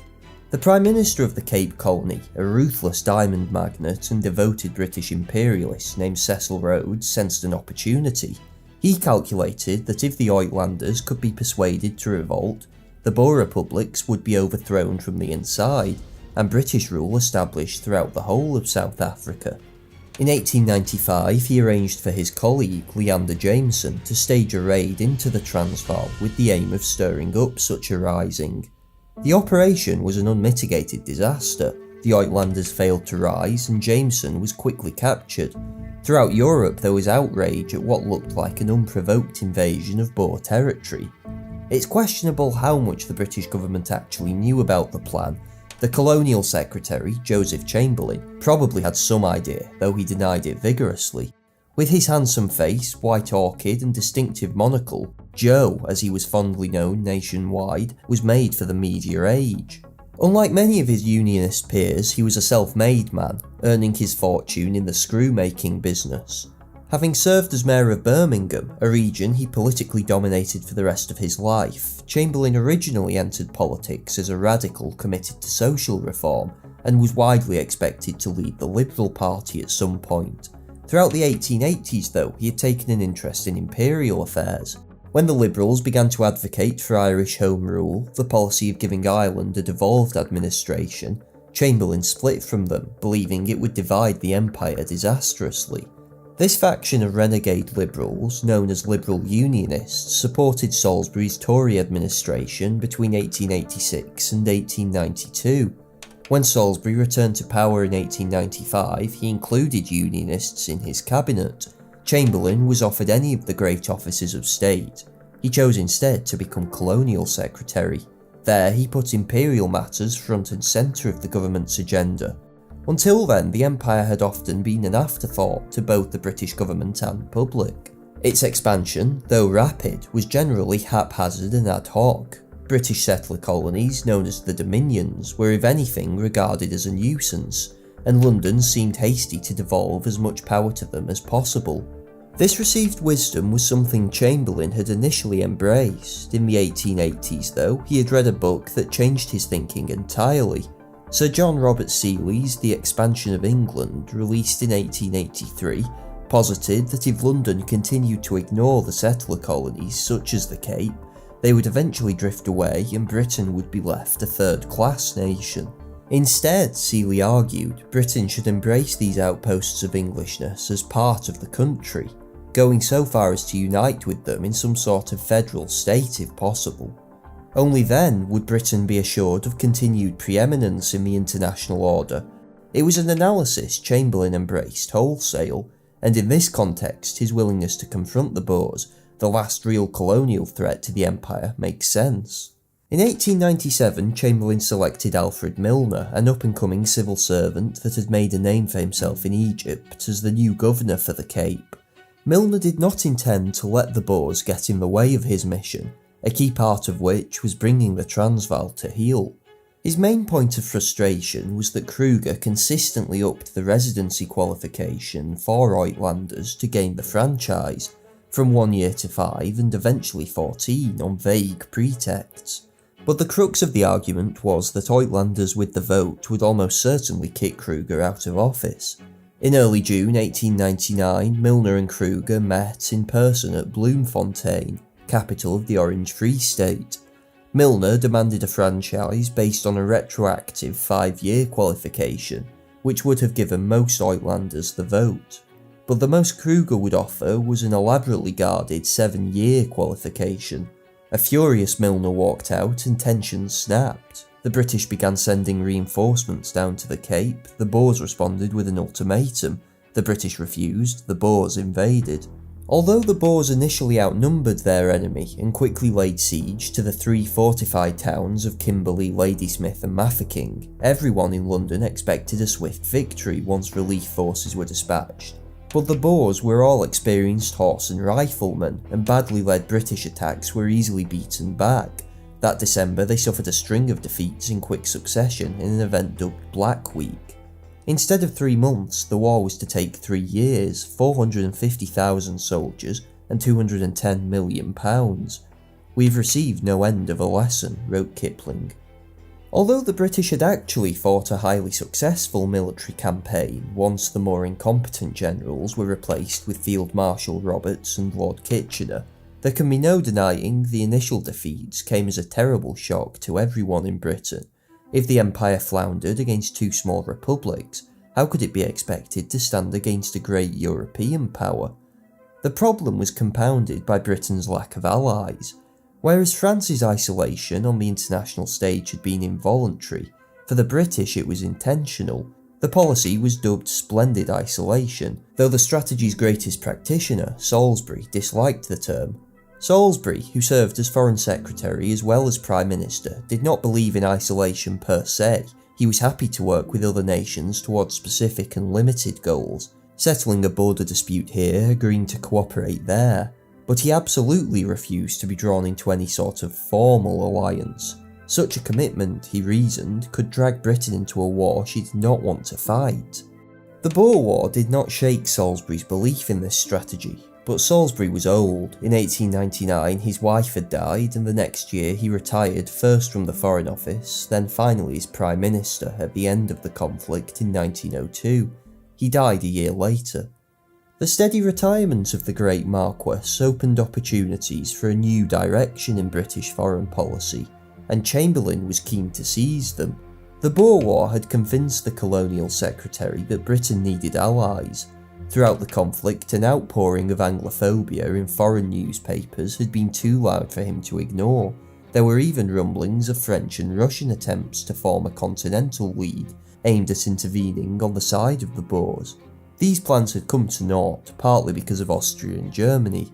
"In this war I am completely English," the Emperor Franz Joseph loudly declared to the British ambassador, within earshot of his French counterpart, whilst the Kaiser, despite previously expressing pro-Boer sympathies, now batted away any notion of challenging Britain in the war. It was then to Germany that Chamberlain looked. Thrice the Colonial Secretary tried to reach out for some sort of agreement. Thrice he was rebuffed. Although Wilhelm wavered between excitement and uncertainty, the new Chancellor, von Bülow, preferred to wait. He distrusted the British parliamentary system and felt that if he delayed, London's position would only grow weaker, allowing him to negotiate better terms.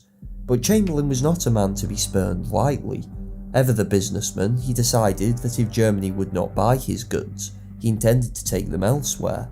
In this he was supported by the new Foreign Secretary, Lord Lansdowne. The country they finally decided upon, though, was not European at all. Japan had only opened its borders to the world 50 years earlier, but since then had been put through a rapid series of modernising reforms.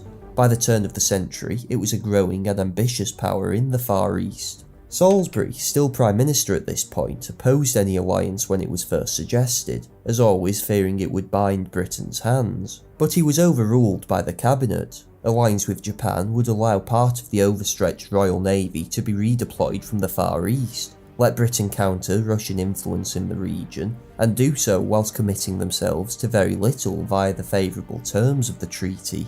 Decades of British policy had been overturned, and the reasoning for doing so was about to become all the clearer.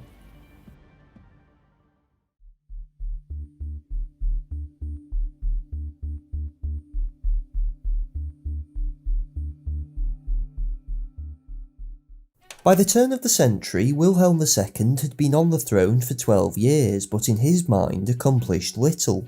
Economically, Germany was growing at a tremendous pace, the army remained the most feared in Europe, and Berlin was quickly rivaling Vienna and Paris as cultural capital of the continent. The Kaiser had even initially sponsored a range of long overdue reforms, such as a fairer rationalisation of the Prussian tax system. Yet compared to some of those first lofty goals that he had imagined upon his accession, a great colonial empire, a Germany capable of world power, perhaps even continental hegemony, other achievements seemed frustratingly little. For the most part though, Wilhelm did not have the patience for the complex and slow-moving diplomatic game these objectives would have required. Instead, he occasionally amused himself with sporadic interventions. When he heard of the Jameson raid's failure in 1895, the Kaiser sent a telegram of congratulations to President Kruger, offering him future German assistance and outraging Britain. He made headlines by announcing to a battalion of his troops going to fight the Boxer Rebellion in China that they should behave like Huns, a nickname for German soldiers that stuck. And he would prattle on about Europe's need to combat the yellow peril of Asia to whoever would listen. But none of these antics could hide his dissatisfaction with Germany's current trajectory.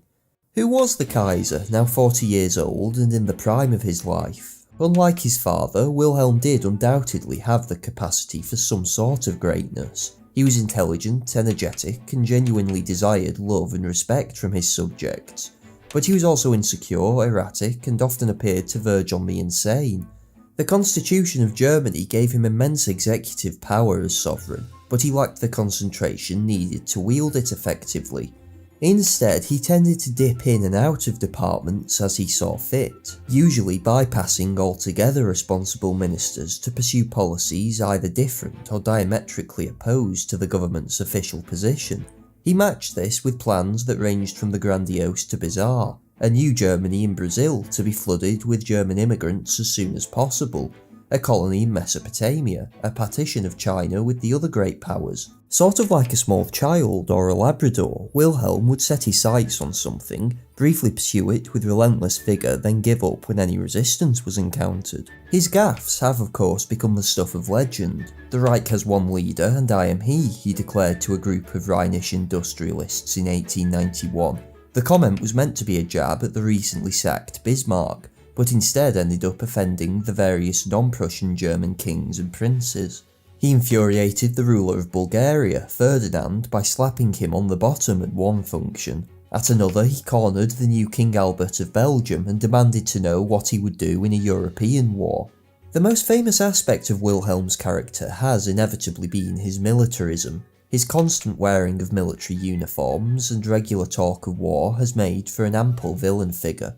Yet the reality was a man whose views verged on pacifist whenever things genuinely threatened to end in conflict. Right up until the assassination of Franz Ferdinand, Wilhelm spent every crisis talking a big game, but always found reasons to draw back when things escalated. In 1914, it was only because the Austrians refused to give him the opportunity this did not happen once more. As Churchill put it, he wanted Napoleon's conquests without fighting Napoleon's battles. Potentially great but weak. Salisbury perhaps summed up his role in the European system best when he said, "It is a nuisance that one of the main factors in the European calculation should be so ultra-human." Maybe the most intolerable thing about Germany's continued lack of power, Wilhelm thought, was the way he was treated in England. The first grandchild of Queen Victoria, Wilhelm's links with Britain were stronger than any other European monarch. But as with all extended families, Wilhelm could never quite decide if he actually liked them or not. He adored his grandmother, he enjoyed the leisurely British way of life whenever he visited. Yet Englishmen were a strange breed. They were not rude or unpleasant, just a bit patronising, an ingrained sense of superiority over even a king of Prussia. The worst offender, Wilhelm decided, was his uncle Bertie, the Prince of Wales. Fat, jovial and relaxed, he was the embodiment of British self-satisfaction. What irked the Kaiser was his uncle's habit of treating all of his many relatives the same, but Wilhelm was an emperor, not some random duke of a town with an unpronounceable name. The Kaiser felt he knew the reason why. "I had a peculiar passion for the navy," Wilhelm wrote years later in his memoirs. "It sprang to no small extent from my English blood. As a child, Wilhelm had frequented Osborne House, his grandmother's seaside retreat on the Isle of Wight. 5 miles away across the Solent was the Royal Navy's base at Portsmouth. There he could gaze upon the warships that had won England an empire. I admired the proud English ships in those 2 superb harbours. Then there awoke in me the wish to build ships of my own like these someday, and when I was grown up to possess as fine a navy as the English." In 1890, the American historian Alfred Mahan published his seminal work, The Influence of Sea Power upon History. In it, he outlined how naval superiority had brought about Great Britain's rise to hegemony, allowing her to win the Titanic Wars with France of the 18th century and protect her commercial empire around the world ever since. The Kaiser was enthralled. He ordered all of his naval officers to read the book. The only problem was that he had almost no naval officers to order. Prussia had always been a land power, and Bismarck had never seen any need for more than a small flotilla dedicated to coastal defence. But without a navy, how could Germany ever hope to be a world power like Britain? Its overseas empire, trade and communications would always be dependent on the Royal Navy's goodwill. Without a navy, the British would always look down their noses at Germany and Wilhelm. Fortunately, the Kaiser had finally met a man who shared his vision. Perhaps the most impressive thing about soon-to-be Rear Admiral Alfred von Tirpitz was his ability to sport a forked beard and still be taken seriously. He was a self-made man, having been born to a middle-class lawyer and climbed the small but greasy pole of the Imperial Navy entirely on merit. He was not likeable though, domineering, aggressive and ruthless, but undoubtedly brilliant. "You shall have to get along with him," the Kaiser snapped after receiving one of many complaints about Tirpitz. "That's what I have to do." Wilhelm had first noticed the future father of his navy in 1890 at a dinner hosted for his admirals. When he asked for suggestions on the creation of a fleet, only Tirpitz gave the Kaiser an answer he liked. Germany must have battleships, those equally beautiful and terrifying vessels that Britain used to impose her will on the world. Soon after, he was summoned to Berlin to develop the strategy for a high seas fleet. Like the Kaiser, Tirpitz both admired and loathed the British. He spoke English fluently, read English novels, and held a deep reverence for the Royal Navy, but like Wilhelm, bristled at their patronising attitudes. "Don't they look just like sailors?" he remembered an Englishwoman gasping after seeing a then Lieutenant Tirpitz and the crew of a German warship dock at Gibraltar. The solution to this was simple. Even the greatest sea state in Europe would be more conciliatory towards us if we were able to throw 2 or 3 highly trained squadrons into the political scales, he said. As usual, Wilhelm was enthusiastic but changeable. He swayed between the extravagant heavy battle fleet demanded by Tirpitz and the more limited expansion advocated for by the Naval Secretary Hollmann. Most of the German public, and certainly the Reichstag, which controlled the purse strings on any budget increase, struggled to understand why the country needed more ships. In 1895, the Kaiser had asked for 36 cruisers. The Reichstag gave him 4. There were, of course, genuine arguments in favour of a larger fleet. A navy capable of projecting power and protecting trade routes was important to a country with a growing overseas empire and trade. The German army was divided up between the empire's constituent kingdoms, only merging at the outbreak of war. By contrast, the navy would be a truly national project and serve as a nation-building exercise. Still, the Reichstag was reluctant to spend the money, cutting 12 million from Hollmann's proposed 70 million mark budget in 1896. Soon after, Tirpitz was summoned to also take over as naval minister. In June that year, he delivered a memorandum to Wilhelm detailing his plan for an expansive fleet focused around battleships. Such a heavy navy, good only for the Baltic and North Sea, would be of little use against France and overkill for dealing with Russia. Against Britain though, Tirpitz argued, it would finally give Germany the tools to negotiate effectively. The Admiral carefully laid the groundwork for a new naval bill. Through tedious persuasion and pandering, he prodded the Reichstag into agreeing a 7-year timetable for the construction of a new fleet. In March 1898 it became law, providing for 7 new modern battleships to join the older cluster Germany already possessed. Not enough to seriously trouble the British, but it was a start. 2 years later, with the Boer War raging in South Africa, the Reichstag authorised a second naval law, doubling the size of the future German fleet from 19 to 38 battleships. This massive increase had been made possible by Britain's interception of 3 German mail steamers suspected of carrying contraband to the Boers. London apologised, but throughout the Reich there was outrage.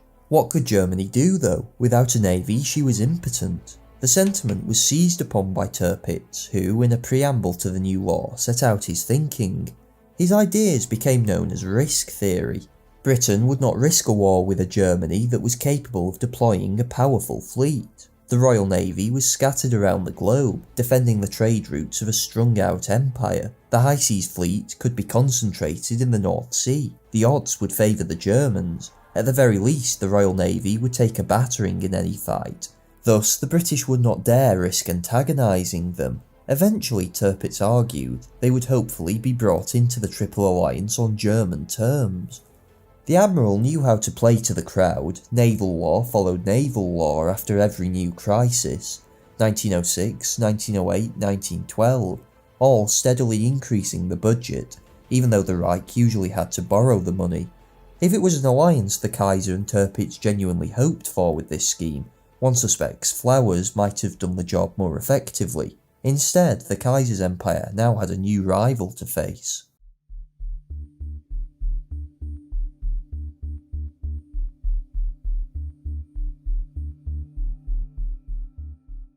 In August 1902, another great naval review took place at Spithead to mark the coronation of Edward VII. Queen Victoria, ruler of the British Empire for more than 60 years, had died peacefully on the 22nd of January 1901, though it was not Bertie at her bedside when she passed, but Wilhelm, who had rushed over to Osborne with genuine affection when he heard of his grandmother's final illness. "Why is the standard lowered?" Edward inquired as his mother's casket was carried by ship to Westminster Abbey. "The Queen is dead, sir," the captain said. "Yes, but the King is alive." Despite the losses of the Boer War, the review at Spithead was a very clear statement that Britannia's rule of the waves remained unchallenged. "Some of our rivals have worked with feverish activity, and they are steadily increasing their efforts," the Times' review warned. "They should know that Britain remained vigilant and on guard, prepared to spend whatever funds necessary to maintain its sovereignty of the seas." The Times did not name Britain's rivals, but there was little doubt in the public's mind as to who they could be. The initial steps taken by the Germans towards building a fleet had not immediately concerned the British. In 1898, the Admiralty was more bothered with the naval threat posed by the Franco-Russian alliance. 9 years earlier, the government had brought in the Naval Defence Act, making it a legal requirement that Britain maintained a number of battleships at least equal to the next two largest navies combined, namely France and Russia. By 1902, however, alarm bells were beginning to ring. The more the composition of the new German fleet is examined, the clearer it becomes that it is designed for a possible conflict with the British fleet, wrote the First Lord of the Admiralty, Lord Selborne. This new hostility came as a shock to Whitehall. Britain had always generally viewed Berlin as a friendly, if slightly erratic power. The Kruger telegram in 1895 had of course outraged public opinion, but Germany was not overtly hostile during the Boer War, certainly when compared to the likes of France and Russia. Indeed, in 1902, Chamberlain was only just giving up on his plans for a Teutonic alliance. German intentions could not be ignored though. It's sometimes stated that the British overreacted to German naval construction. What business was it of theirs if Berlin exercised its sovereign right to create a battle fleet? Christopher Clark is perhaps the most recent example of a historian making this argument.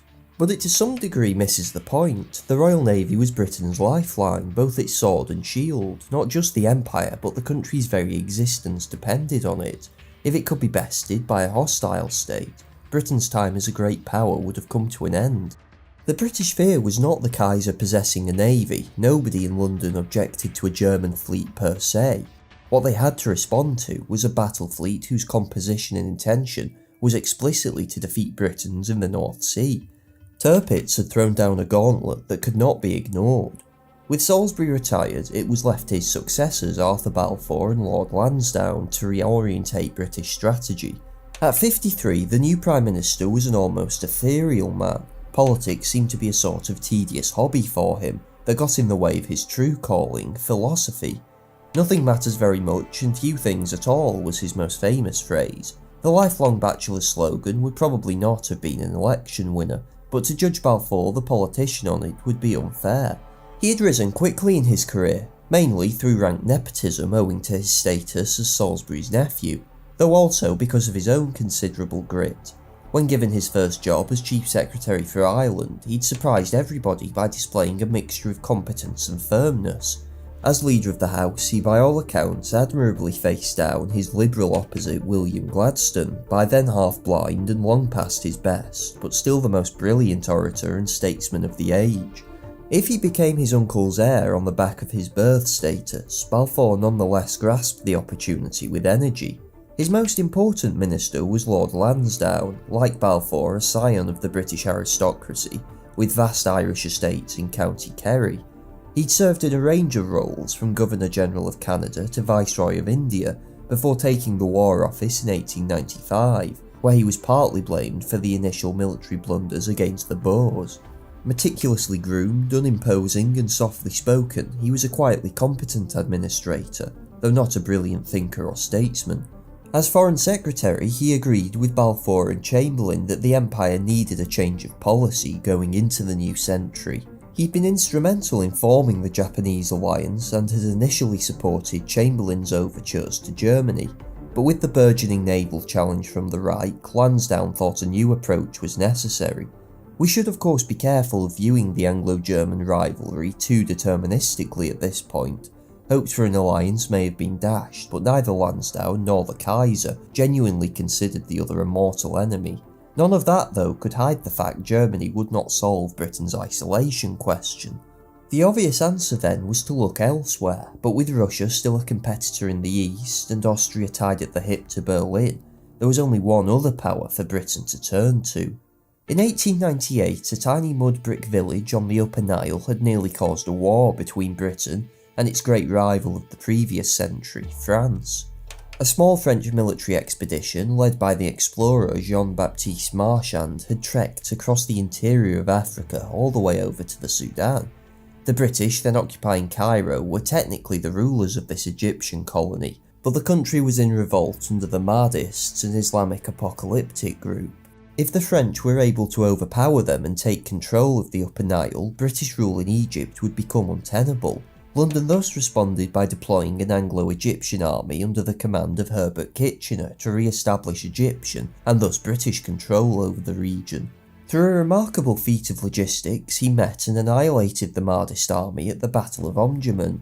In the aftermath, he liberated the large quantity of slaves the Mahdists had collected, took their former leader's skull as a collector's item, and then marched to meet the arriving French expedition at Fashoda. Kitchener brought an army of about 1,500 with him. Marchand had 7 other French officers and just over 100 Senegalese troops. The outcome of any battle here would have been a foregone conclusion, but such a battle would have started a war. For a moment it seemed that war may come as tempers flared on both sides of the Channel, but Salisbury calculated the French did not want conflict, and he was right. Paris backed down and Marchand withdrew to Djibouti. It was a humiliation the French public would not forget, and did not intend to forgive. When the Boer War came, the French press was probably the most vocally Anglophobic in Europe. The French president told a Russian diplomat that Britain rather than Germany was his nation's chief enemy. Another century in the two nations' long history of competition seemed all but certain. Yet whilst the rest of his country seethed, the new French foreign minister, Théophile Delcassé, sensed opportunity. Delcassé came from a modest background, growing up near the Pyrenees. He had made his career in journalism before marrying a rich widow, who then funded his political ambitions. An unprepossessing man nicknamed the Gnome on account of his small height, he was not what one would call brilliant, but he made up for it through determination, hard work, and an almost fanatical patriotism. Delcassé had been in his job only a week when the Fashoda crisis broke out, and having to negotiate Marchand's withdrawal burned him deeply. The foreign minister shared many of his countrymen's prejudices against British perfidy as a consequence. During the Boer War, he even looked to form a multinational league against them. But when this failed, he was also clear-sighted enough to spot an opportunity and change tact. British weakness had been revealed by the war, but France's chances of recovering Egypt were still remote. Could then this newly chastened Britain be an ally rather than an enemy?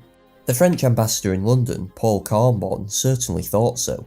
Cambon is by far one of the most amusing characters of the pre-war world. Despite spending 20 years in England, he refused to speak a word of the language, thought the British culturally backward, and objected to the foundation of French schools in the country on the grounds that any French children raised there ended up mentally retarded. Nonetheless, he argued that France and Britain were natural partners against the growing power of Germany.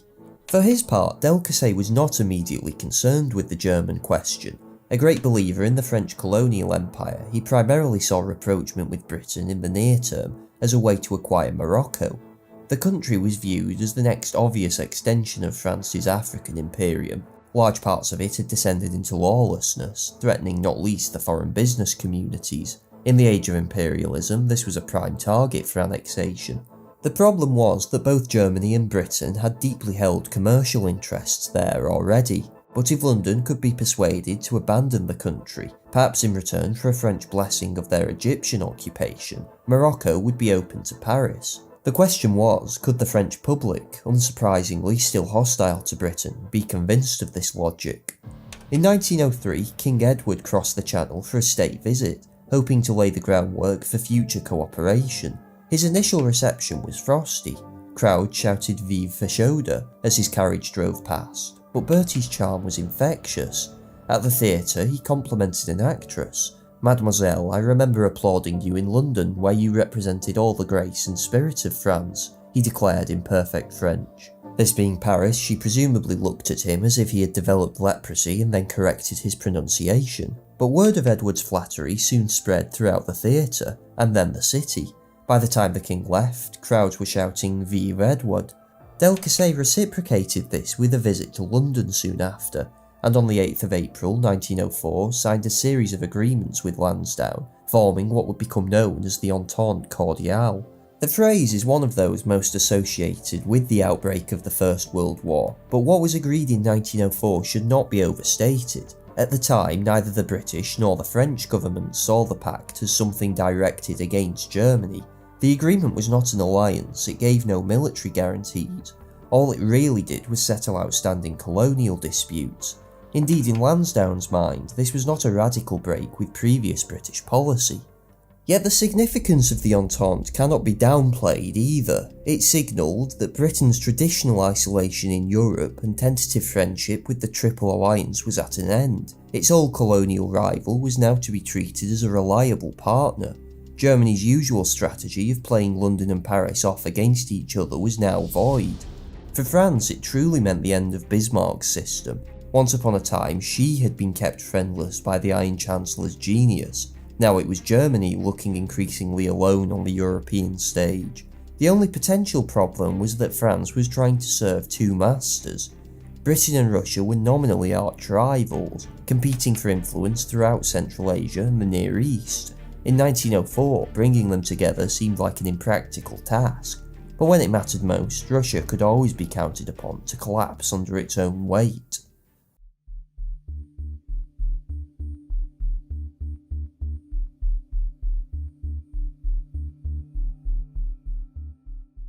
The Russian Empire inherited by Nicholas II in 1894 was probably the most stable in history. True, the Great Famine of 1891 had reawoken the radicalism briefly crushed by his father. Compared though to the chaotic circumstances most of his predecessors had ascended the throne in, the apparent calm surrounding the new monarch's succession in 1894 seemed to be a cause for optimism. But the omens were bad from the start. "I am not yet ready to be Tsar. I know nothing of the business of ruling," said Nicholas. During the coronation festivities, a stampede at a celebration thrown for the peasantry ended with more than 1,200 dead. Nicholas's instinct was to spend the night in prayer, but he was convinced by his advisors that this would be an insult to the French, whose ambassador was hosting a reception that evening. The Tsar's decision to attend immediately soured his public reputation. Nicholas, at 26, was a small man who had been towered over by his father, both literally and figuratively. Alexander's sudden and untimely death at just 49 had thrust upon Nicholas power he was clearly unprepared to wield. "Have you ever had a serious conversation with him about anything?" asked Alexander when someone suggested giving the Tsarevich a role in government. In personality, he was charming but diffident and retiring. As governor, he was indecisive and changeable. The Kaiser, who saw it as his duty to bombard Nicholas with advice of varying quality in his early reign, compared his cousin to a pillow, always bearing the imprint of the last person that sat on him. Unlike Wilhelm, there was no hidden genius in Nicholas held back by negative traits, no energy or any particular dynamism, though he did have a good memory and was not unintelligent. His goal was simply to maintain the absolute autocracy handed down to him by his father. In this task, no one could deny his commitment. He worked hard, refusing even a secretary so as to handle all correspondence and paperwork personally. When a new uniform was introduced for the army, Nicholas took it upon himself to test it out by hiking alone for several hours in the Crimea. In government, especially foreign affairs, he regularly tried to conduct his own policies without ministerial aid. All these traits give us the picture of a devoted and pedantic middle manager. They were not the attributes needed in the supreme autocrat of a great empire. The conundrum was made worse by his choice of wife. Alex of Hesse was a love match whom Nicholas had insisted on marrying despite complications relating to her German origins. As a favourite granddaughter of Queen Victoria, she had impeccable familial credentials to go with her great beauty. An Empress of Russia, though, she was not.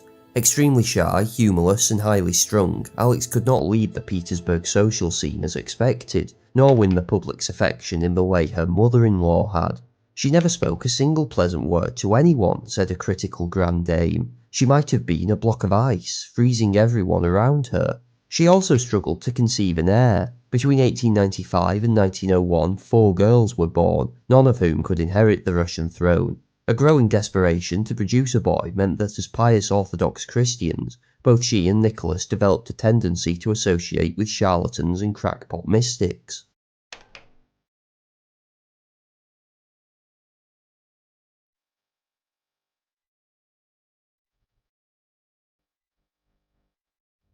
The imperial children's French tutor, Pierre Gilliard, later described one of the Tsarevich's more painful episodes. The Tsarevich was in the classroom standing on a chair when he slipped, and in falling hit his right knee against the corner of some piece of furniture. The next day he could not walk. On the day after, the subcutaneous hemorrhage had progressed, and the swelling which formed below the knee rapidly spread down the leg. The skin, which was greatly distended, had hardened under the force of the blood and caused pain which worsened every hour. The Tsaritsa was at her son's bedside from the first onset of the attack.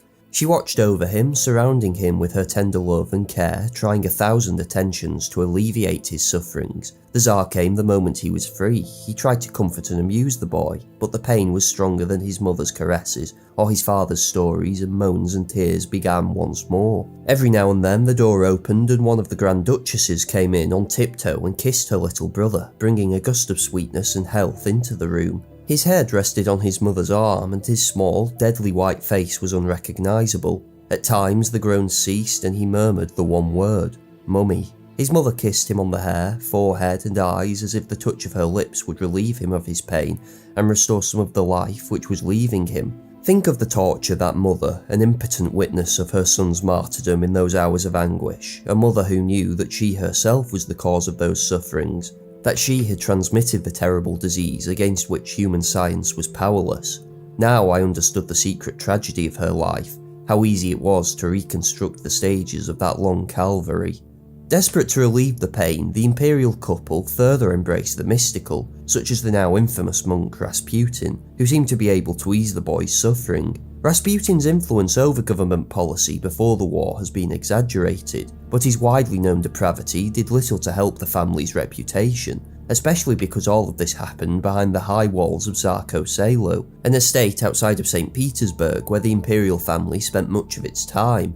This was, in fairness, done mainly for reasons of security, but surrounded by thousands of guards and servants, they were shut off from the capital and the new Russia emerging in the country's cities. The empire that Nicholas ruled over was a vast one. The census of 1897 almost certainly gave an underestimate of 125 million inhabitants, though only 55 million were described as Great Russians. Like Austria-Hungary, the Tsar's dominions were incredibly multi-ethnic. Unlike Austria, he was far more determined to promote the Russification of these different groups. Jews probably had it the worst and were regularly subjected to brutal pogroms that the state turned a blind eye to. Roman Catholic Poles, who formed a large bulge on the empire's western border, were generally the most resistant to Orthodox Tsarism and were consequently ruled with an iron fist as punishment for rebellions earlier in the century.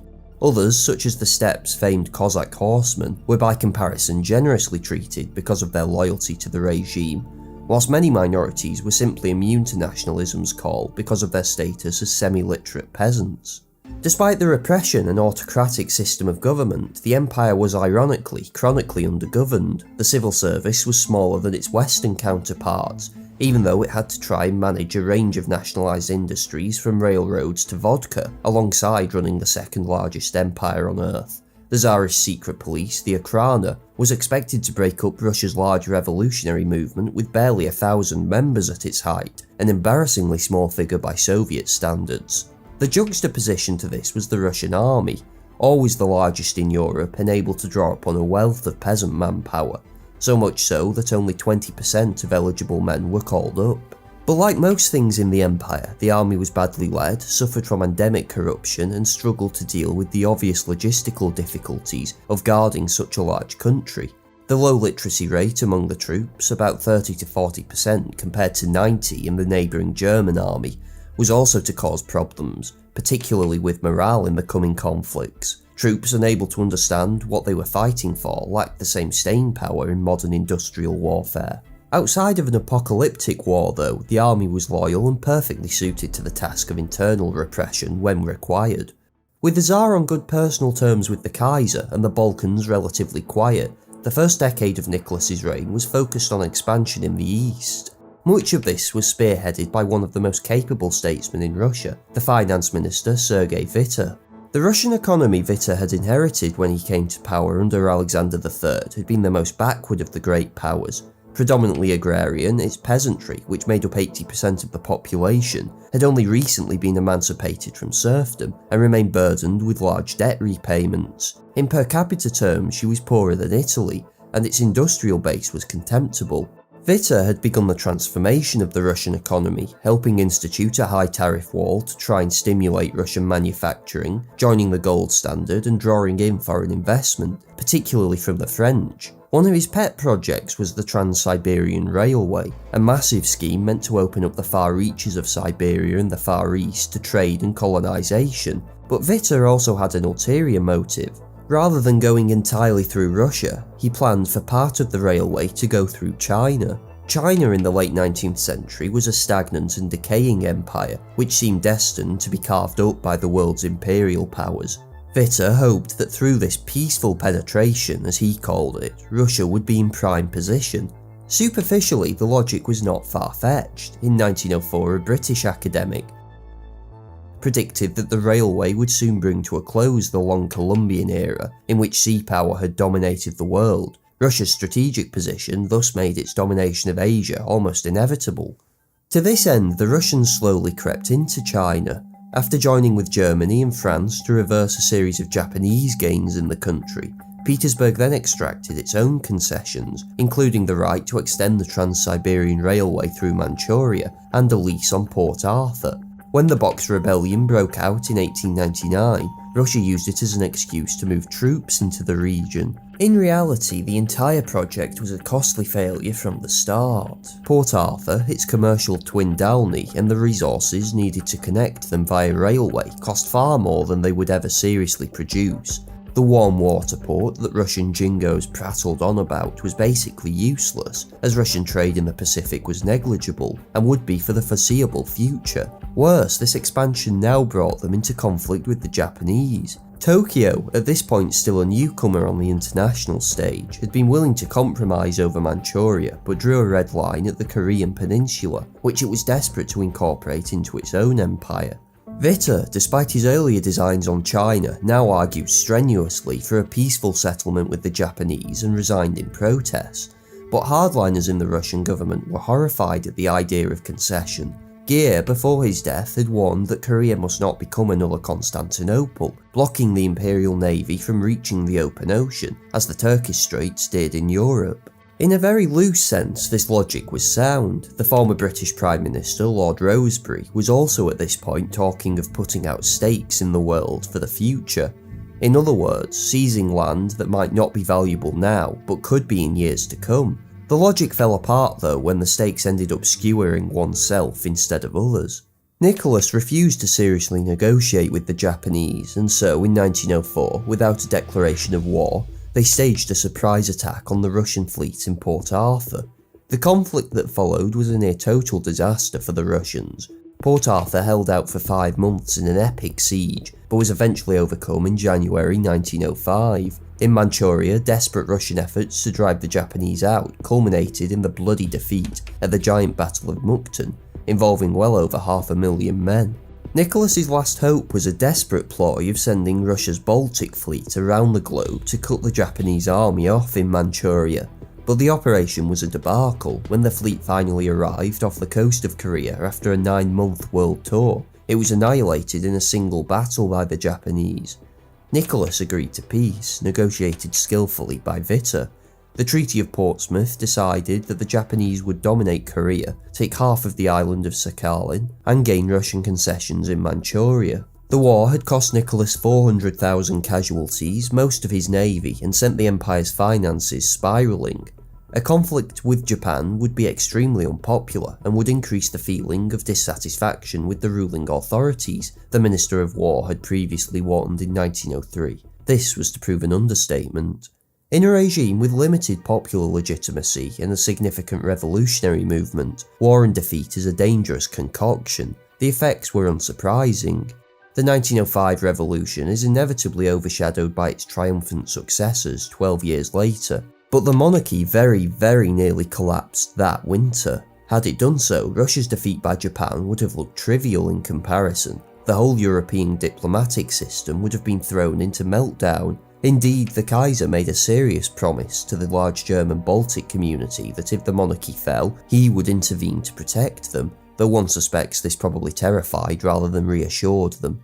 In January 1905, whilst the war was still at its height, a march led by a government informant, Father Gapon, had arrived at the Winter Palace to present a petition to the Tsar demanding more political rights. The authorities, already jumpy, called out the army, which responded by shooting at least a few hundred of the protesters in a series of confrontations. The atrocity sparked strikes and riots across the empire. As spring came, discontent spread to the peasantry in the provinces, especially where ethnic minorities were dominant. On the Black Sea, the battleship Potemkin mutinied. Again, the Tsar turned to Witte. Witte was no democrat. In fact, he had strenuously argued that only an absolute monarchy could impose the type of modernising reforms he advocated for, but neither was he an ideologue, and understood compromise was necessary. He proposed that Nicholas bow to the necessity of limited concessions. In what became known as the October Manifesto, the Tsar promised new civil rights and the introduction of a Duma, a sort of parliament which would be able to vote on most legislation and scrutinise ministers. Such concessions have a habit of encouraging rather than containing opposition, and that winter was an extremely close-run thing. A battalion from Nicholas's own regiment mutinied. Just enough of the army remained loyal, which allowed for the suppression of the uprisings by the summer of 1906. Nicholas came out of the revolution with his power largely still intact. Indeed, once the government had re-established control of the country, he was able to tweak the electoral laws for the Duma, which gave it a much more conservative composition. He then fired Witte, though only after he had negotiated a large French loan to stave off bankruptcy.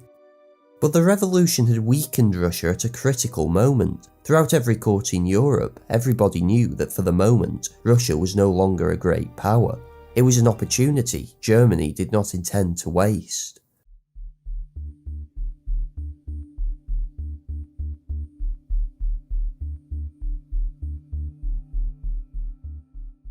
On the 31st of March 1905, the German steamer Hamburg anchored off the Moroccan city of Tangiers. Landing a few hours later was Kaiser Wilhelm II. Greeted by the Sultan's uncle, he was given a white Arabian horse and led through the town's narrow streets to the acclaim of its citizenry.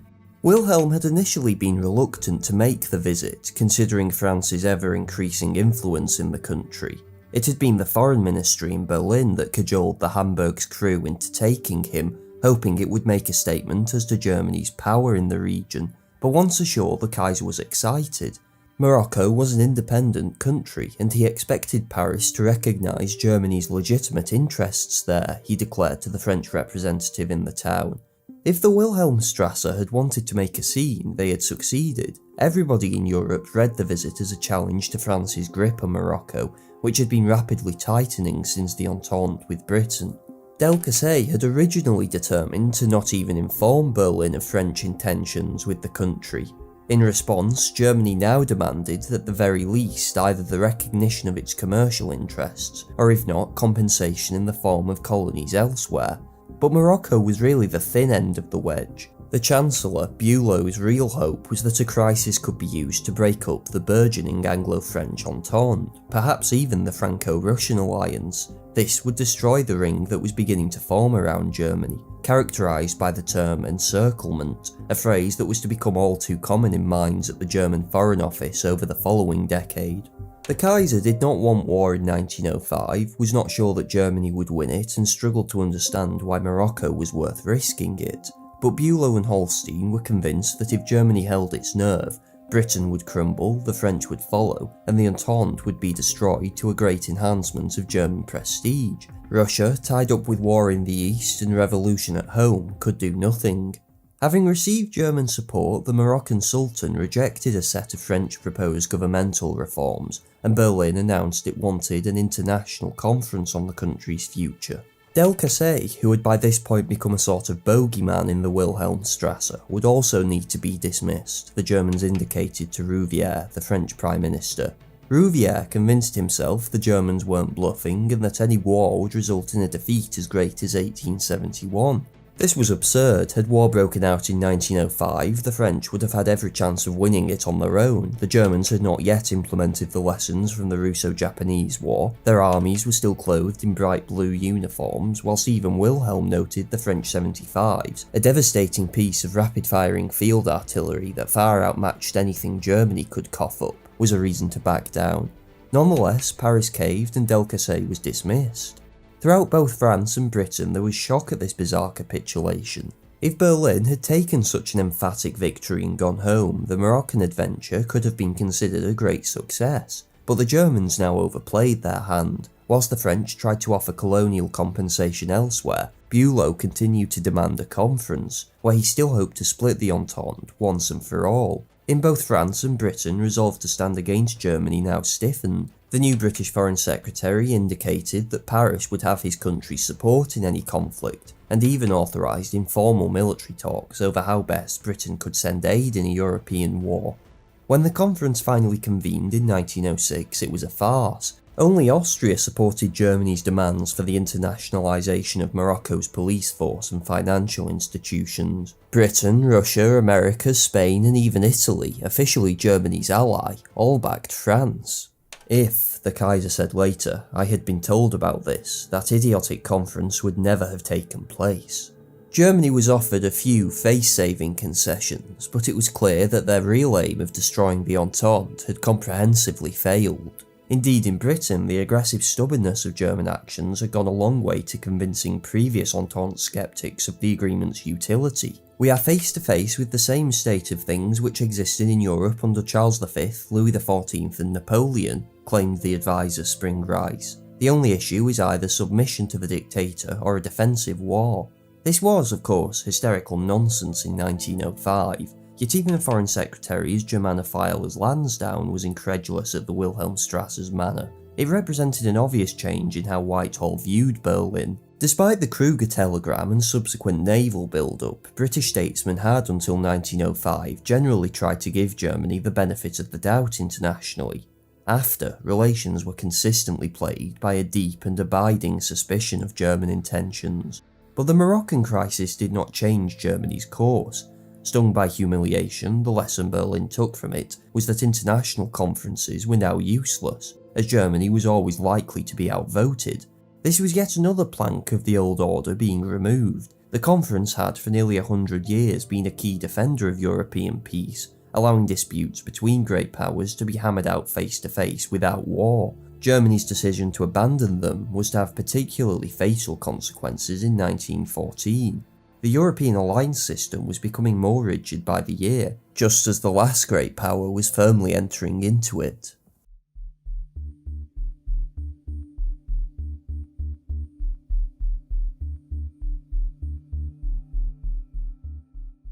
In the midst of the Moroccan crisis, a new government had come to power in Britain.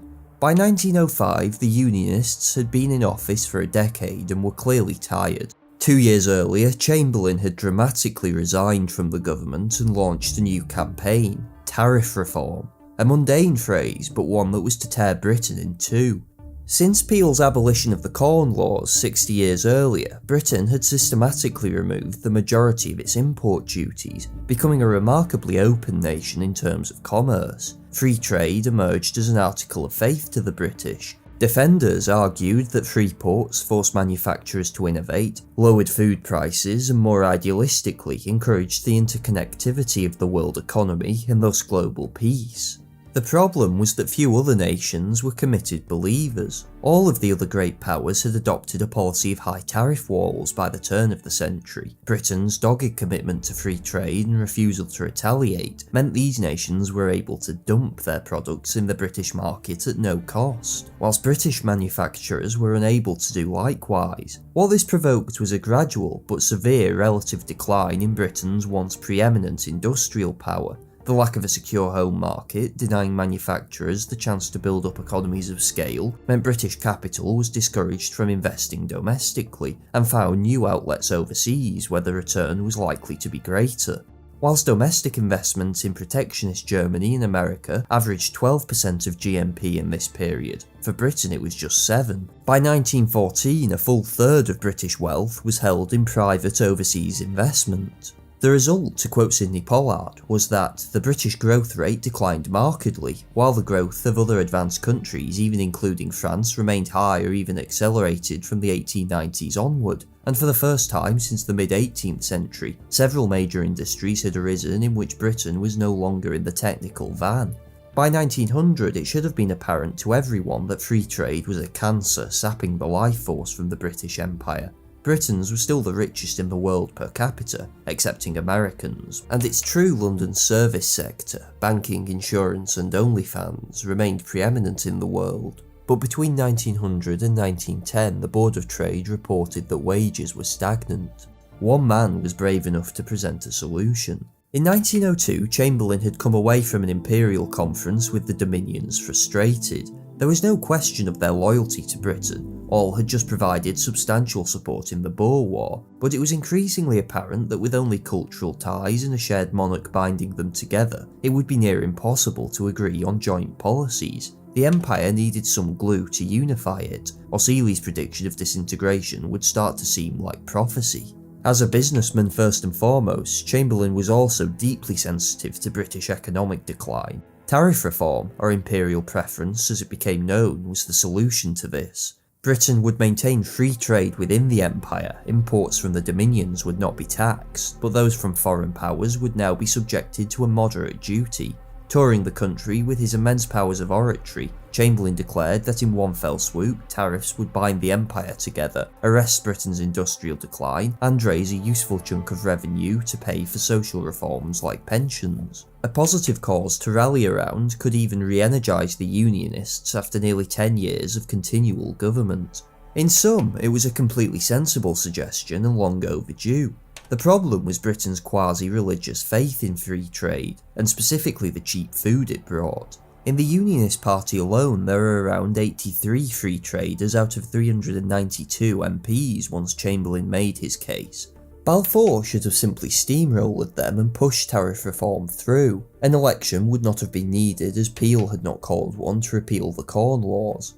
Instead, Balfour played a bizarre game of trying to appease both sides. The result was inevitably confusion and farce. The Liberal opposition, once hopelessly divided over the Boer War, reunited around free trade. Tariffs, they warned, would raise the price of food. That food was to become dearer under them anyway, whilst free trade continued to stagnate the working man's wage, they seem not to have predicted. In 1905, an exhausted Balfour resigned in favour of the Liberal leader Henry Campbell Bannerman, who quickly called an election that ended in a landslide victory. For the first time since 1885, the Liberal Party had a majority in the House of Commons. What a smash, Chamberlain hummed when he heard the results. The free trade wing of the Unionists had been practically annihilated in the Liberal wave. The rump that remained would from now on be firmly protectionist. Chamberlain could look forward to a comeback in the 1911 election, probably as Prime Minister. It wasn't to be. A few months later he suffered a debilitating stroke. Though he relearnt to walk, his powers of oration were gone, and with them his political career. The Liberals now had complete freedom. CB, as the new Prime Minister was known, is one of those men who seem to have ended up in the position by accident of history. His only three real passions were, in George Dangerfield's words, his wife, the French nation, and his collection of walking sticks. Although Bannerman was by no means idle before his unfortunate, though hardly unexpected death in 1908, power throughout the following decade of Liberal rule was generally wielded by a triumvirate of ministers beneath him. The first of these was the new Chancellor of the Exchequer, Herbert Asquith. Squiffy, as he was known, had been the most prominent Liberal over the preceding years, whilst Chamberlain had toured the country making speech after speech in favour of tariff reform. Asquith had shadowed him, presenting the case for free trade. He was a witty speaker with an undoubtedly brilliant mind, forged at Oxford and the bar. When Campbell Bannerman got into difficulty in the Commons, his usual command was, "Go and get the sledgehammer." A few minutes later, Asquith would invariably appear to dispatch whichever Unionist opponent had challenged the Prime Minister with withering invective. That he usually did this whilst completely sloshed was even more impressive. His friend and colleague Richard Haldane initially seemed harder to place. A successful lawyer and brilliant amateur philosopher, he was the most able man in the new Liberal government and seemed destined for one of the great offices of state. But Haldane demurred.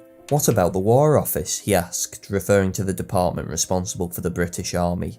"Nobody will touch it," Campbell Bannerman moaned. "Then give it to me," Haldane replied.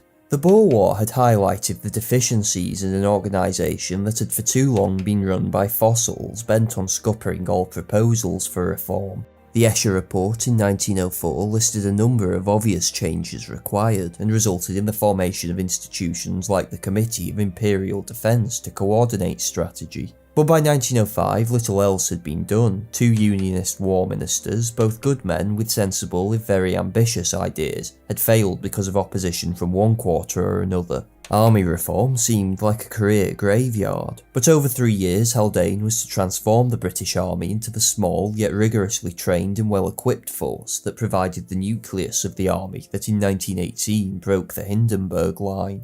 Finally, there was Sir Edward Grey, the man who was to dominate British foreign policy for the next 10 years. Grey had had a less glittering career than his two colleagues. Coming from an old northern aristocratic family, he'd been a disinterested student at Oxford, preferring real tennis to his degree, and had only taken a fancy to politics as a way to keep occupied. But he'd shown himself intelligent and competent as Lord Rosebery's understudy during the brief Liberal government of 1892–95. On the imperialist wing of his party, he took little interest in the empire or its affairs. The greatest supporter of the French Entente in cabinet, he disliked foreigners and spoke no other language. One of the most senior ministers in government, he preferred bird-watching at his Northumberland estate to parliamentary business. Grey's conduct as Foreign Secretary has inevitably come under closer scrutiny than basically any other holder of that office, for it was Grey who brought Britain into the war. He was naturally secretive in style, not unfairly taking a dim view of Parliament's understanding of foreign affairs. In language, he was evasive, rarely giving a straight answer. He depended heavily on a small inner circle of advisers to make policy. Bertie, Hardinge, Nicholson, Tyrrell, Crowe are names that will periodically appear throughout the rest of this documentary. The one common denominator among them all was a deeply held suspicion of Germany. Grey himself always harboured a dislike for the Germans, in his memoirs dating this feeling back to his time as Undersecretary, where he found their negotiating manner abrupt and rough. Inheriting the Foreign Office in the midst of the Moroccan crisis thus only served to confirm Grey's feelings. He was never what one would describe as an outright Germanophobe, and he was not adverse to regularly working with Berlin, but his ever-present mistrust of Germany's intentions was to underline everything Grey did. By contrast, he had long been a supporter of better relations with France and had warmly welcomed the Entente. Trevelyan many years ago identified it as the first and most important aspect of Grey's policy. As John Charmley points out, there was a clear difference in the way Lansdowne and Grey interpreted the agreement. The former always saw the Entente as what it had originally been intended for, a limited settling of colonial disputes. Grey, on the other hand, declared in October 1905 that the spirit of the Entente was more important than its exact terms. In Kennedy's words, Grey regarded British interests as virtually identical with the French. His reasoning for doing so was that England had always drifted or deliberately gone into the opposition to any power which establishes hegemony in Europe. Under Grey, a temporary diplomatic alignment moved further and further into the realm of permanent alliance. The new cabinet then left the Liberals with an eclectic policy programme. Grey and the Imperialists were committed to the Entente with France in countering what they viewed as an aggressive Germany, but Campbell-Bannerman and the more pacifist wing, which included most of the parliamentary party, aimed to pursue the traditional liberal line of economy, which in the era before a welfare state usually meant defence cuts.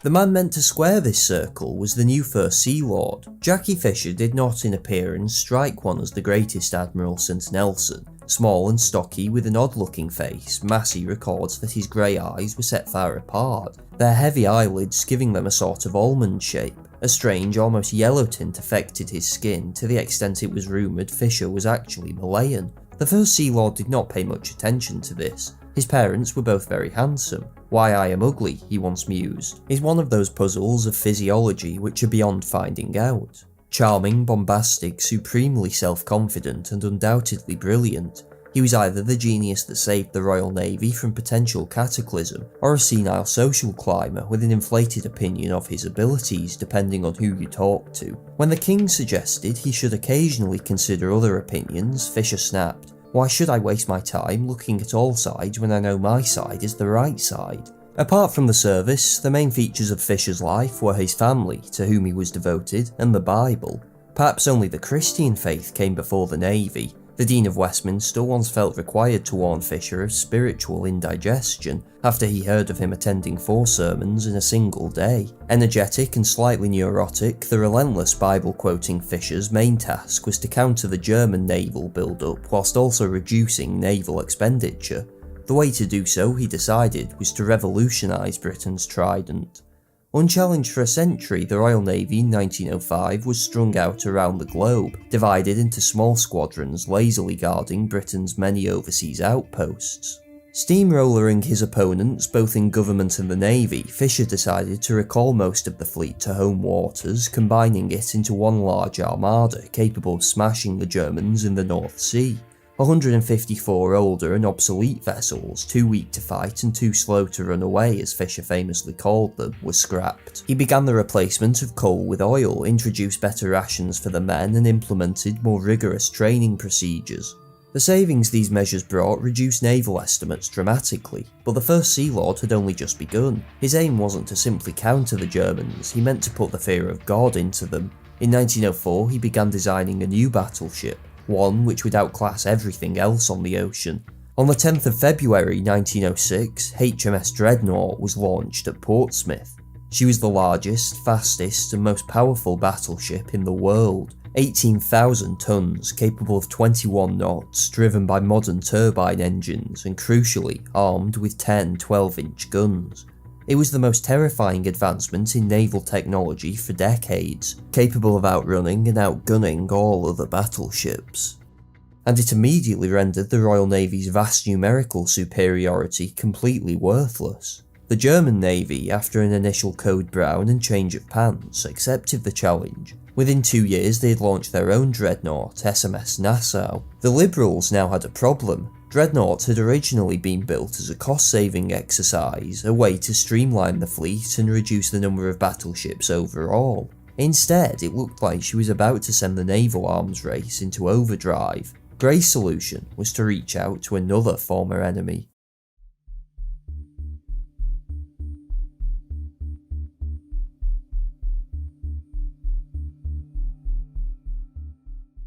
Throughout the 19th century, no power caused as much consternation in London as Russia.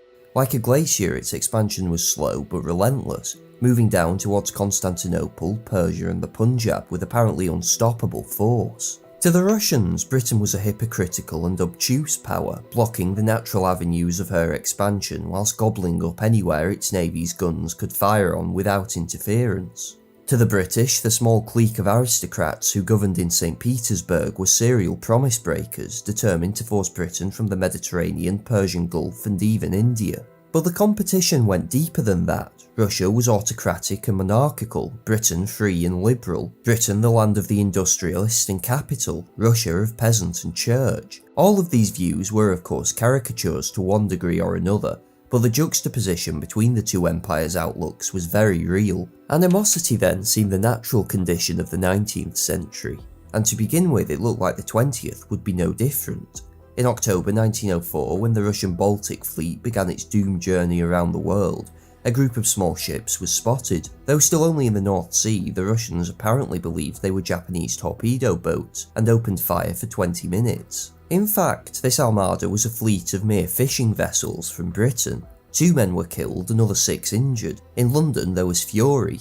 It is almost inconceivable that any men calling themselves seamen, however frightened they might be, could spend 20 minutes bombarding a fleet of fishing boats without discovering the nature of their target, raged the Times. The Russians were initially unapologetic, but under pressure from their French ally, and with the Royal Navy's home fleet now shadowing their own, agreed to refer the case to international arbitration. The incident hardly boded well for relations, and many in Britain somberly predicted a new confrontation once the Russians had dispatched their Japanese ally. But to the surprise of everyone, when the Russian fleet arrived at the Straits of Tsushima, it was annihilated. Soon after, Russia sued for peace, humiliated on the international stage and in turmoil domestically.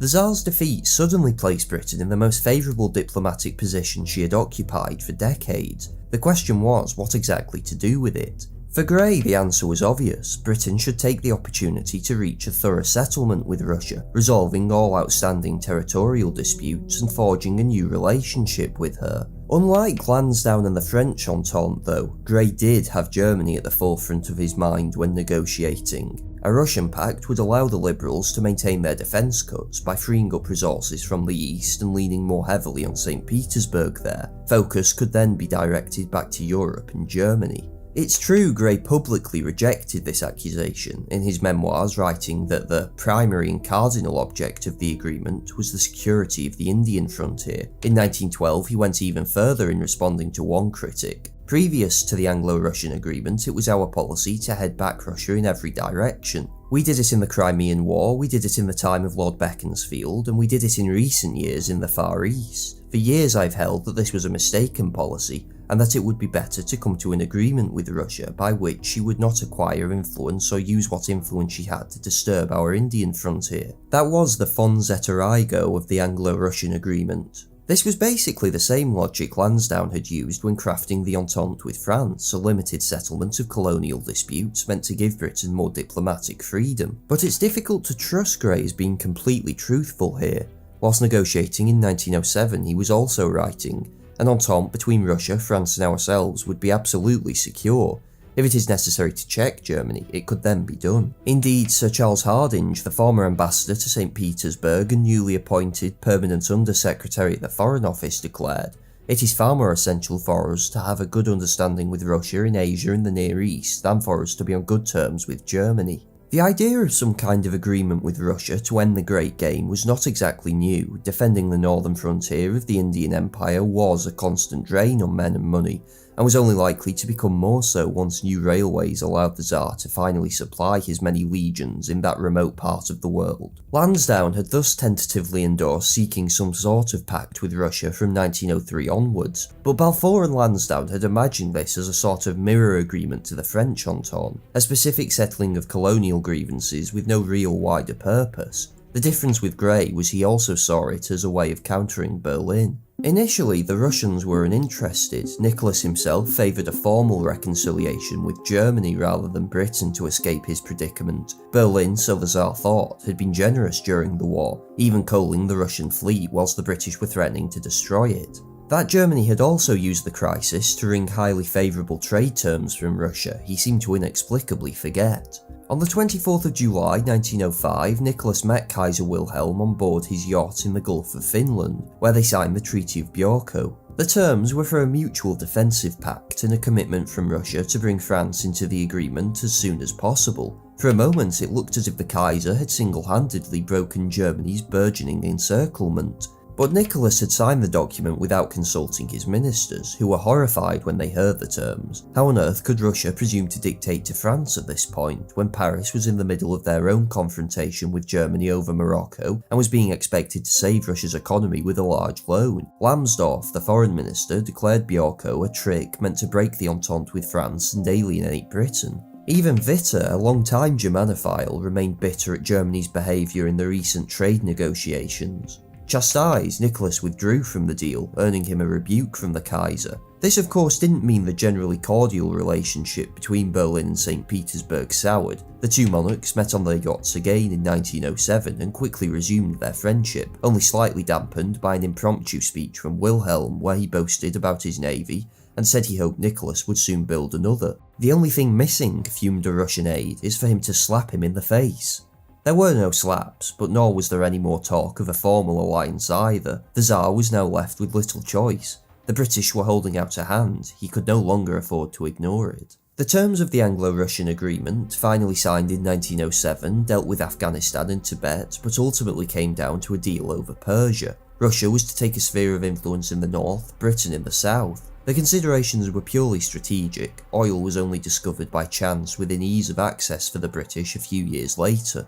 For Whitehall, the relationship was a mixed blessing. On the one hand, the pact allowed enough people in the Foreign Office and Calcutta to delude themselves that attention and resources could now be permanently fixed on the German threat. Whilst defence budgets ballooned in Europe over the following years, the Indian governments barely increased at all. But it did not end either suspicion or criticism of Russia. To the liberals, the Tsar was the jailer of Poles and oppressor of Jews. For the Tories, he remained a threat to the empire.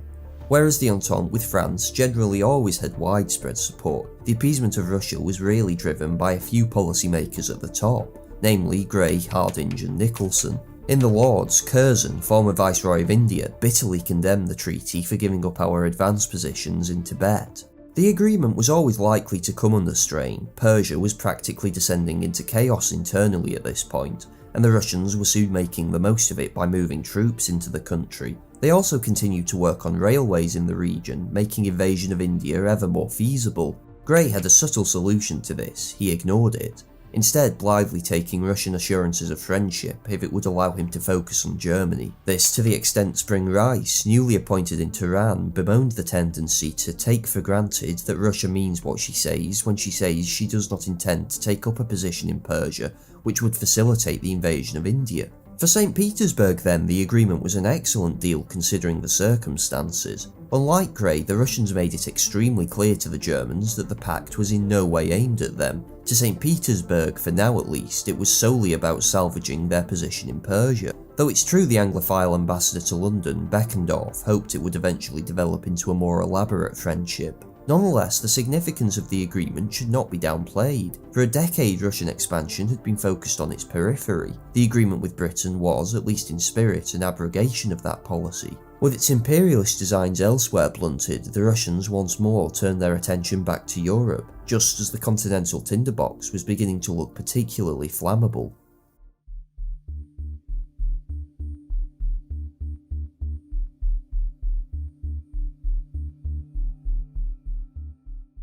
In 1908, the Balkans roared back to the front of the international stage, threatening as usual to drag all Europe into war. Ironically, the Troubled Peninsula had been relatively quiet for more than a decade. Though Austria and Russia were no longer bound by the Three Emperors League, they if anything seemed to have gotten along better outside of its constraints. In 1897, they had informally agreed to both maintain the status quo in the region. And when tested by a revolt against the Turks in Macedonia in 1903, they had cooperated to suggest reforms for the Sultan to implement. The underlying variable here, however, was Russia's focus on the east and Austria's wary respect for the Great Bear's power.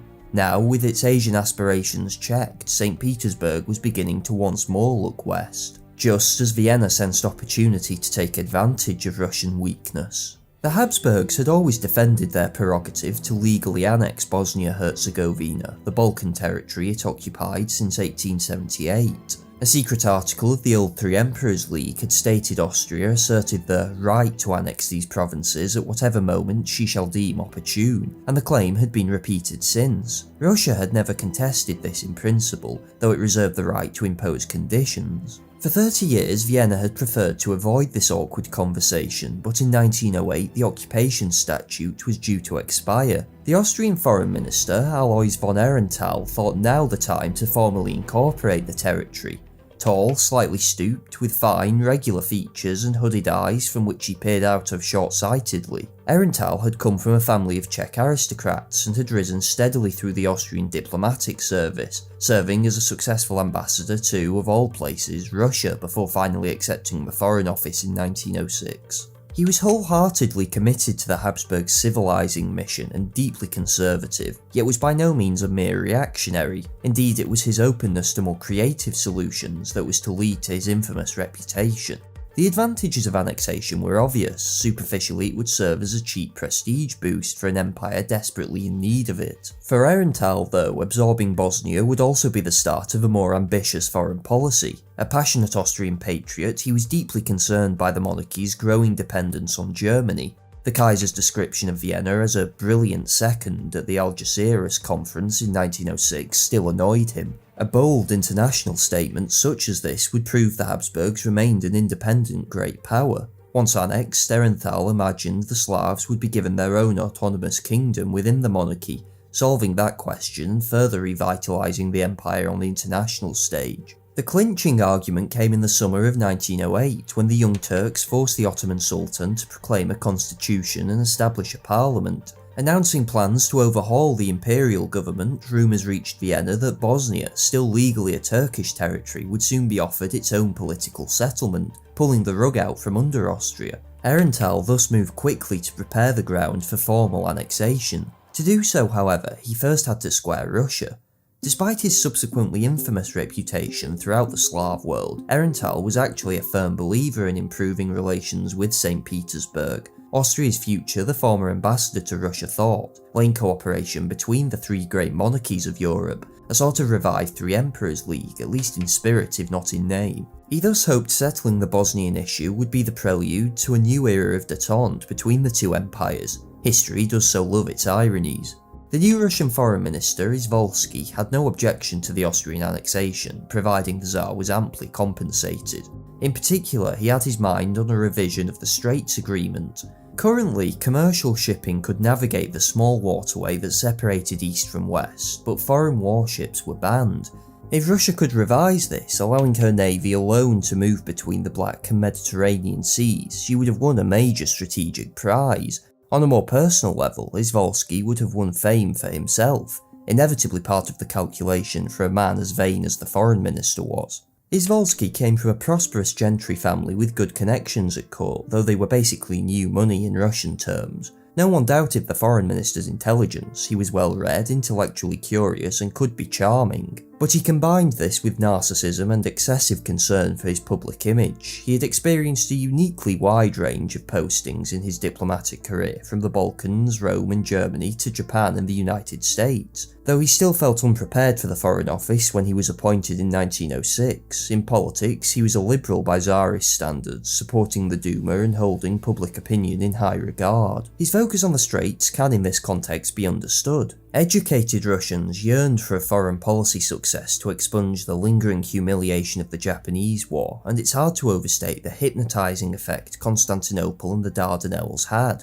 40% of Russian exports went through this small waterway. It was through here Russia traded the Ukrainian grain that was so important to her balance of payments. But there was a deeper fascination. Though still ruled by the Islamic Sultan, Constantinople remained the spiritual home of Orthodox Christianity. The city of Constantine and Justinian. If Russia was the third Rome, as her statesmen often referred to her, surely her national destiny was to liberate the second. Now, Izvolsky's proposal in 1908 was not outright seizure of Constantinople. Ironically, the port and St. Petersburg were on better terms than they had ever been at this point in time, but allowing Russian warships to finally navigate the straits would be a major coup. The current setup was an international one, and it would require the agreement of all of the great powers to change it, but Izvolsky was convinced that if Austria agreed, his French and British allies would soon fall in line. On the 16th of September 1908, he and Aehrenthal met at the Moravian estate of the current Austrian ambassador to Russia, Leopold von Berchtold. The atmosphere was not a cordial one. Aehrenthal despised Izvolsky for his liberalism and saw him as an obstacle to his grander plans in Europe. Izvolsky despised Aehrenthal for, in his words, throwing a bomb at his feet a year earlier by unilaterally announcing Austrian plans for new railway building in the Balkans. Negotiations to finalise the quid pro quo were conducted in a single day, and there was subsequently enormous controversy about what had been agreed at Baclaw. No formal minutes were taken and no accurate record was ever agreed upon, but it seems possible to establish a basic outline of what happened. As expected, the Russians agreed to support the Austrian annexation of Bosnia, and the Austrians agreed to support Russian military access to the Straits. Despite Izvolsky's pleas, Aehrenthal would offer no territorial compensation to Serbia, who claimed the neighbouring province filled with fellow Slavs. The main problem though was that no timetable for these events was firmly established. It's clear from his own correspondence that Aehrenthal accepted Izvolsky's belief some sort of conference would be needed to get the other great powers to agree to the changes. Izvolsky was of course playing a very dangerous game. He well understood that Russian public opinion might recoil at letting the Habsburgs annex fellow Slavs, especially if he was unable to open the Straits, something the British had long been opposed to, but he was willing to roll the dice. Unfortunately, there is always snake eyes. When he arrived in Paris on the 4th of October to sound out the French, he found a letter from Aehrenthal stating the announcement of the annexation would be in 3 days' time, and the Austrian foreign minister appears to have subsequently boasted about tricking Izvolsky as to the exact timing of the proclamation. This could only have been by a few days, as Izvolsky knew the annexation would be made public by the end of October at the latest, but those extra few days would have allowed him to broach the matter with his allies before Vienna's announcement of annexation upstaged him and swallowed everything. Gray was sympathetic to Izvolsky's position and said he was open to revising the Straits Agreement, but couldn't possibly commit to it at that point, with British public opinion already excited by the Bosnian annexation. Izvolsky gave way gracefully and agreed with his British and French counterparts that a conference should be called to discuss the annexation and possible compensation for Serbia. This was where the Aehrenthal-Izvolsky pact collapsed. The Austrian foreign minister hated the idea of a conference, and again flatly refused to even discuss compensation for Serbia. The Germans, happy to have an opportunity to punish Russia for siding with the British since 1905, backed Vienna. Neither Britain or France cared enough to press the issue, and so Aehrenthal swaggered off with his prize, leaving Izvolsky with egg on his face. The reaction in Russia was predictable. Austria had just annexed a province filled with fellow Slavs and was claiming it had Russian support in doing so. Petersburg, on the other hand, had got nothing. The Prime Minister Stolypin was furious at having been kept in the dark about the negotiations. The Russian press relentlessly published article after article condemning Izvolsky and his abandonment of Bosnia. At a meeting of the Council of Ministers in November 1908, Izvolsky admitted he had underestimated the impact of the annexation on Russian public opinion. This was true, although Aehrenthal had undoubtedly acted with all the low cunning of a late Habsburg statesman by announcing the annexation early. Izvolsky had sown much of this whirlwind himself by trying to trade Bosnia for a concession the British and French were never guaranteed to back. Indeed, even if they had done, it's unlikely that something as intangible as shipping rights in the Straits could have assuaged the outrage of the Russian press, sympathetic as it increasingly was to Serbia and the Balkan Slavs. The foreign minister admitted his fault, but argued the only realistic solution was to continue pushing for an international conference.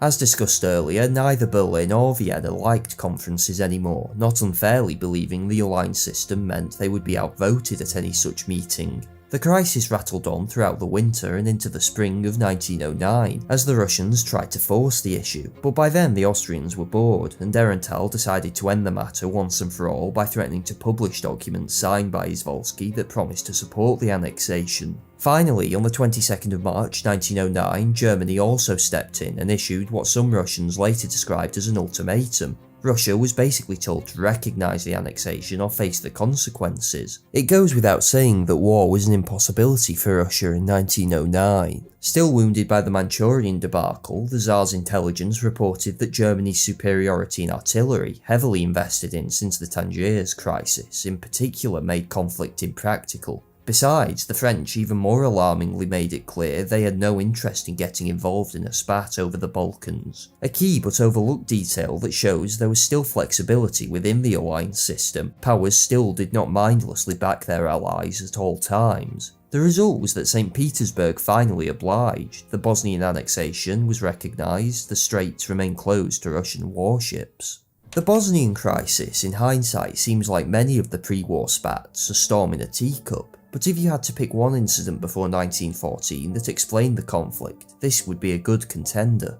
and it's easy to see why the crisis permanently poisoned relations between Austria, Serbia and Russia. Until then, St. Petersburg and Vienna had been on relatively friendly terms. After it, there was no question of the détente Aehrenthal had once hoped for. Indeed, even German relations with Russia were burned by the crisis. Nicholas, who had just over a year earlier gone out of his way to ensure Germany took no offence at the agreement with Britain, now fumed at the Kaiser's guarded threat of war in 1909. It's true, he wrote to his mother, that the form and method adopted by the Germans in their treatment of us was rude, and that we won't forget. I think that once again they were seeking to split us from France and England, but once again did not succeed. Such methods generally lead to the opposite results. Izvolsky survived as foreign minister for another 18 months before being given the comfortable and well-paid sinecure of the ambassadorship in Paris. His ideas survived him in office though. Izvolsky's argument that Russia's future was in the West for the time being remained government policy. In 1909, Russia had been too weak to achieve his ambitious aims, but with the country recovering rapidly, everyone was certain that when the next challenge came, they would not be humiliated again. When the guns opened fire in 1914, Izvolsky shouted, "This is my war."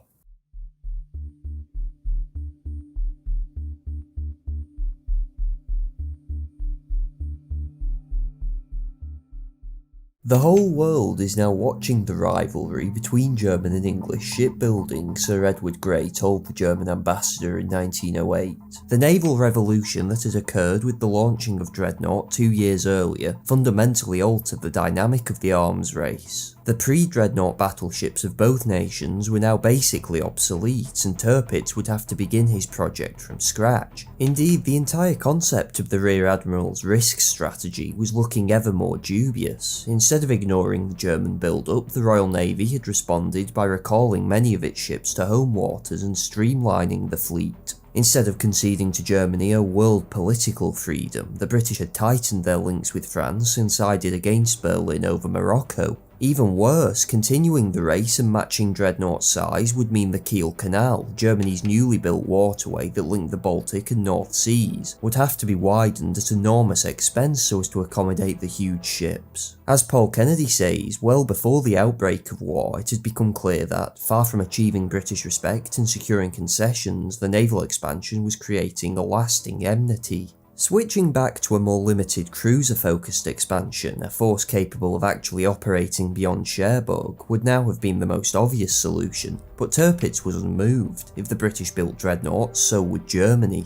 He continued with the full support of the Kaiser, who remained convinced by the Admiral's logic that the only way Germany would ever be able to achieve Weltmacht, world power, was to possess a navy that could challenge Britain's. And so, taking advantage of a swelling in national patriotism after the Moroccan crisis, the Reichstag passed an amendment to the naval law in 1906, which provided for a changeover to dreadnought construction. The arms race thus moved to a much higher and much more expensive level. For the Liberal government in Britain, Berlin's decision to escalate the arms race caused a crisis. When Fisher had originally begun the construction of Dreadnought under the Unionists, the then First Lord of the Admiralty, Lord Cawdor, had outlined a programme for building 4 a year. In this age of fiscal orthodoxy, borrowing was generally avoided, so the government planned to fund this increase with the budget surplus. But the new Liberal government wanted instead to spend money on social reform, pensions and unemployment insurance, and defence expenditure was the obvious place to find the money. The Cawdor programme was thus cut, 1 ship in 1906, 1 in 1907 and 2 in 1908. Asquith, Prime Minister from 1908 after the retirement and death of the very old Campbell Bannerman, thought this steady pace sufficient to keep ahead of the Germans. It was with stunned silence then that the Cabinet received the First Lord of the Admiralty, Reginald McKenna's request for 6 dreadnoughts in 1909, followed by another 6 in 1910 and another 6 in 1911. The calculations, McKenna plainly stated, were based upon German naval plans. The laying down of Nassau in 1907 had been followed that year by Westphalen, Rhineland and Posen.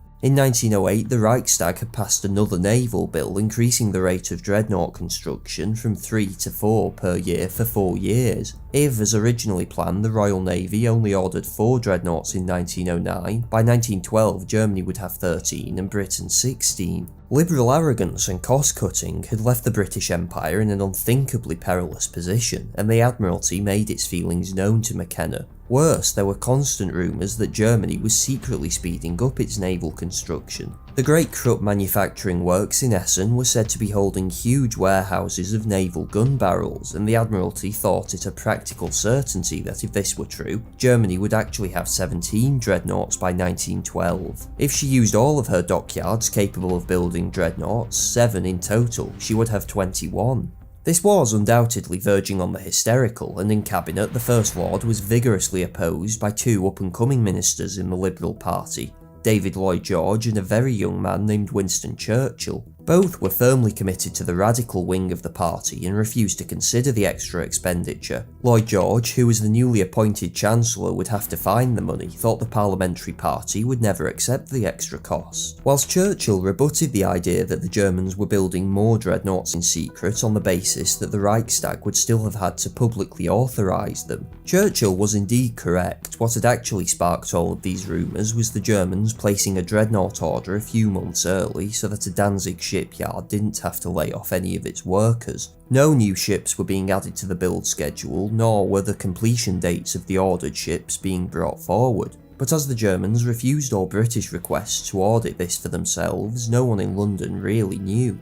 Asquith was then in a quandary. In January 1909, the Admiralty increased its demands further, now asking for 8 dreadnoughts in 1 year. Lloyd George, Churchill and the other radicals in Cabinet wanted the original 4. Haldane, Grey and McKenna wanted at least 6, perhaps 8. The Prime Minister solved the crisis by suggesting that the original 4 dreadnoughts be laid down as expected, with another 4 to follow if close monitoring of the Germans revealed them to be necessary. To get the bill through Parliament, McKenna declared in the Commons, no matter what the cost, the safety of the country must be assured. We do not know, as we thought we did, the rate at which German construction is taking place. This revelation threw the Unionists into outrage. A Tory MP coined the phrase, "We want 8 and we won't wait." Soon this cry was ringing throughout the country. Invasion literature, novels that base their stories around a potential German conquest of Britain, was extremely popular in this era, and the news that the German Navy may soon outclass Britain sent these feelings into near hysteria. Still, Lloyd George and Churchill refused to concede. An outraged Fisher offered to name the extra 4 ships Winston, Churchill, Lloyd and George if they would allow them to be built. How they would fight, he chortled. Finally, in July 1909, it was revealed Austria planned at least 3 dreadnoughts of her own, and Italy soon announced another 4. The Admiralty's case became irresistible and the 4 contingency orders were placed. In the end, a curious and characteristic solution was reached, Churchill later said. The Admiralty had demanded 6 ships, the economists offered 4, and we finally compromised on 8. It was a painful decision. The Liberals had spent their first years in office trying to reduce defence expenditure. Now 8 dreadnoughts in 12 months literally blew their work out of the water. Naval spending rocketed from $32.2 million in 1908 to 1909 to $48.8 million in 1913 to 1914. But as Churchill later magnanimously admitted, it had been the correct choice. The precariousness of Britain's position echoed around the Empire. That same year, New Zealand and Australia decided to fund a battlecruiser each for the Royal Navy's use. In 1913, Malaya gifted a Queen Elizabeth-class battleship, and the Conservative government in Canada eventually tried to offer an outright gift of $35 million to pay for the building and upkeep of another 3, though this was ultimately blocked by the Liberal-controlled Senate. It meant that in 1912, Germany, having never actually intended on building any ships secretly, had 13 dreadnoughts in commission. Great Britain had 22. Tirpitz's dream had ended in nightmare. What of the Germans then? The preeminent English language historian of the German Navy, Holger Herwig, summed up Tirpitz's choice to build dreadnoughts as follows. It speaks volumes for the nature of the decision-making process in Germany that the British challenge was accepted without input from the Chancery, the Foreign Office, the Treasury, or the 2 agencies directly responsible for strategic naval planning, the Admiralty Staff and the High Seas Fleet. Yet like in Britain, there was undoubtedly a large section of the German public which supported the naval programme. For many in the Reichstag, the meritocratic recruitment of the Navy's officer corps was a welcome change to the still aristocrat-dominated army. Likewise, the Naval League, founded to advocate for fleet expansion among the German public, numbered over 1 million people at one point. None of this, though, could change the extraordinary cost of trying to maintain the greatest army and second greatest navy in the world. The man meant to find the money for Wilhelm and Tirpitz's schemes was the Chancellor, Bernhard von Bülow. Of all Imperial Germany's chancellors, Bülow was by far the most able in that one all-important responsibility, getting along with the Kaiser. More courtier than statesman, it was said he possessed every quality except greatness. He'd been born the son of a Mecklenburg nobleman who rose to serve as foreign minister under Bismarck between 1873 and 1879. Bülow, after fighting in the Franco-Prussian War, had unsurprisingly climbed high in his father's ministry. He was intelligent, spoke several languages fluently, and had a good grasp of foreign affairs. Most of all, he was charming, witty, and the most scandalous flatterer in all Europe. The reality, though, was that Bülow's personality was a dark one. In Massey's words, the facade was splendid, behind lay the driving forces of Bülow's life. Vanity and ambition. The characteristics of his work were laziness and cynicism. He grappled ruthlessly for power, but once it was in his possession, he ignored his duties, despised details, and left his subordinates to find their own way. After a series of successful ambassadorships, Bülow was appointed foreign minister and finally offered the ultimate prize of the chancellorship in 1900. "Now, what about my ships?" Wilhelm immediately asked after Bülow accepted the foreign office.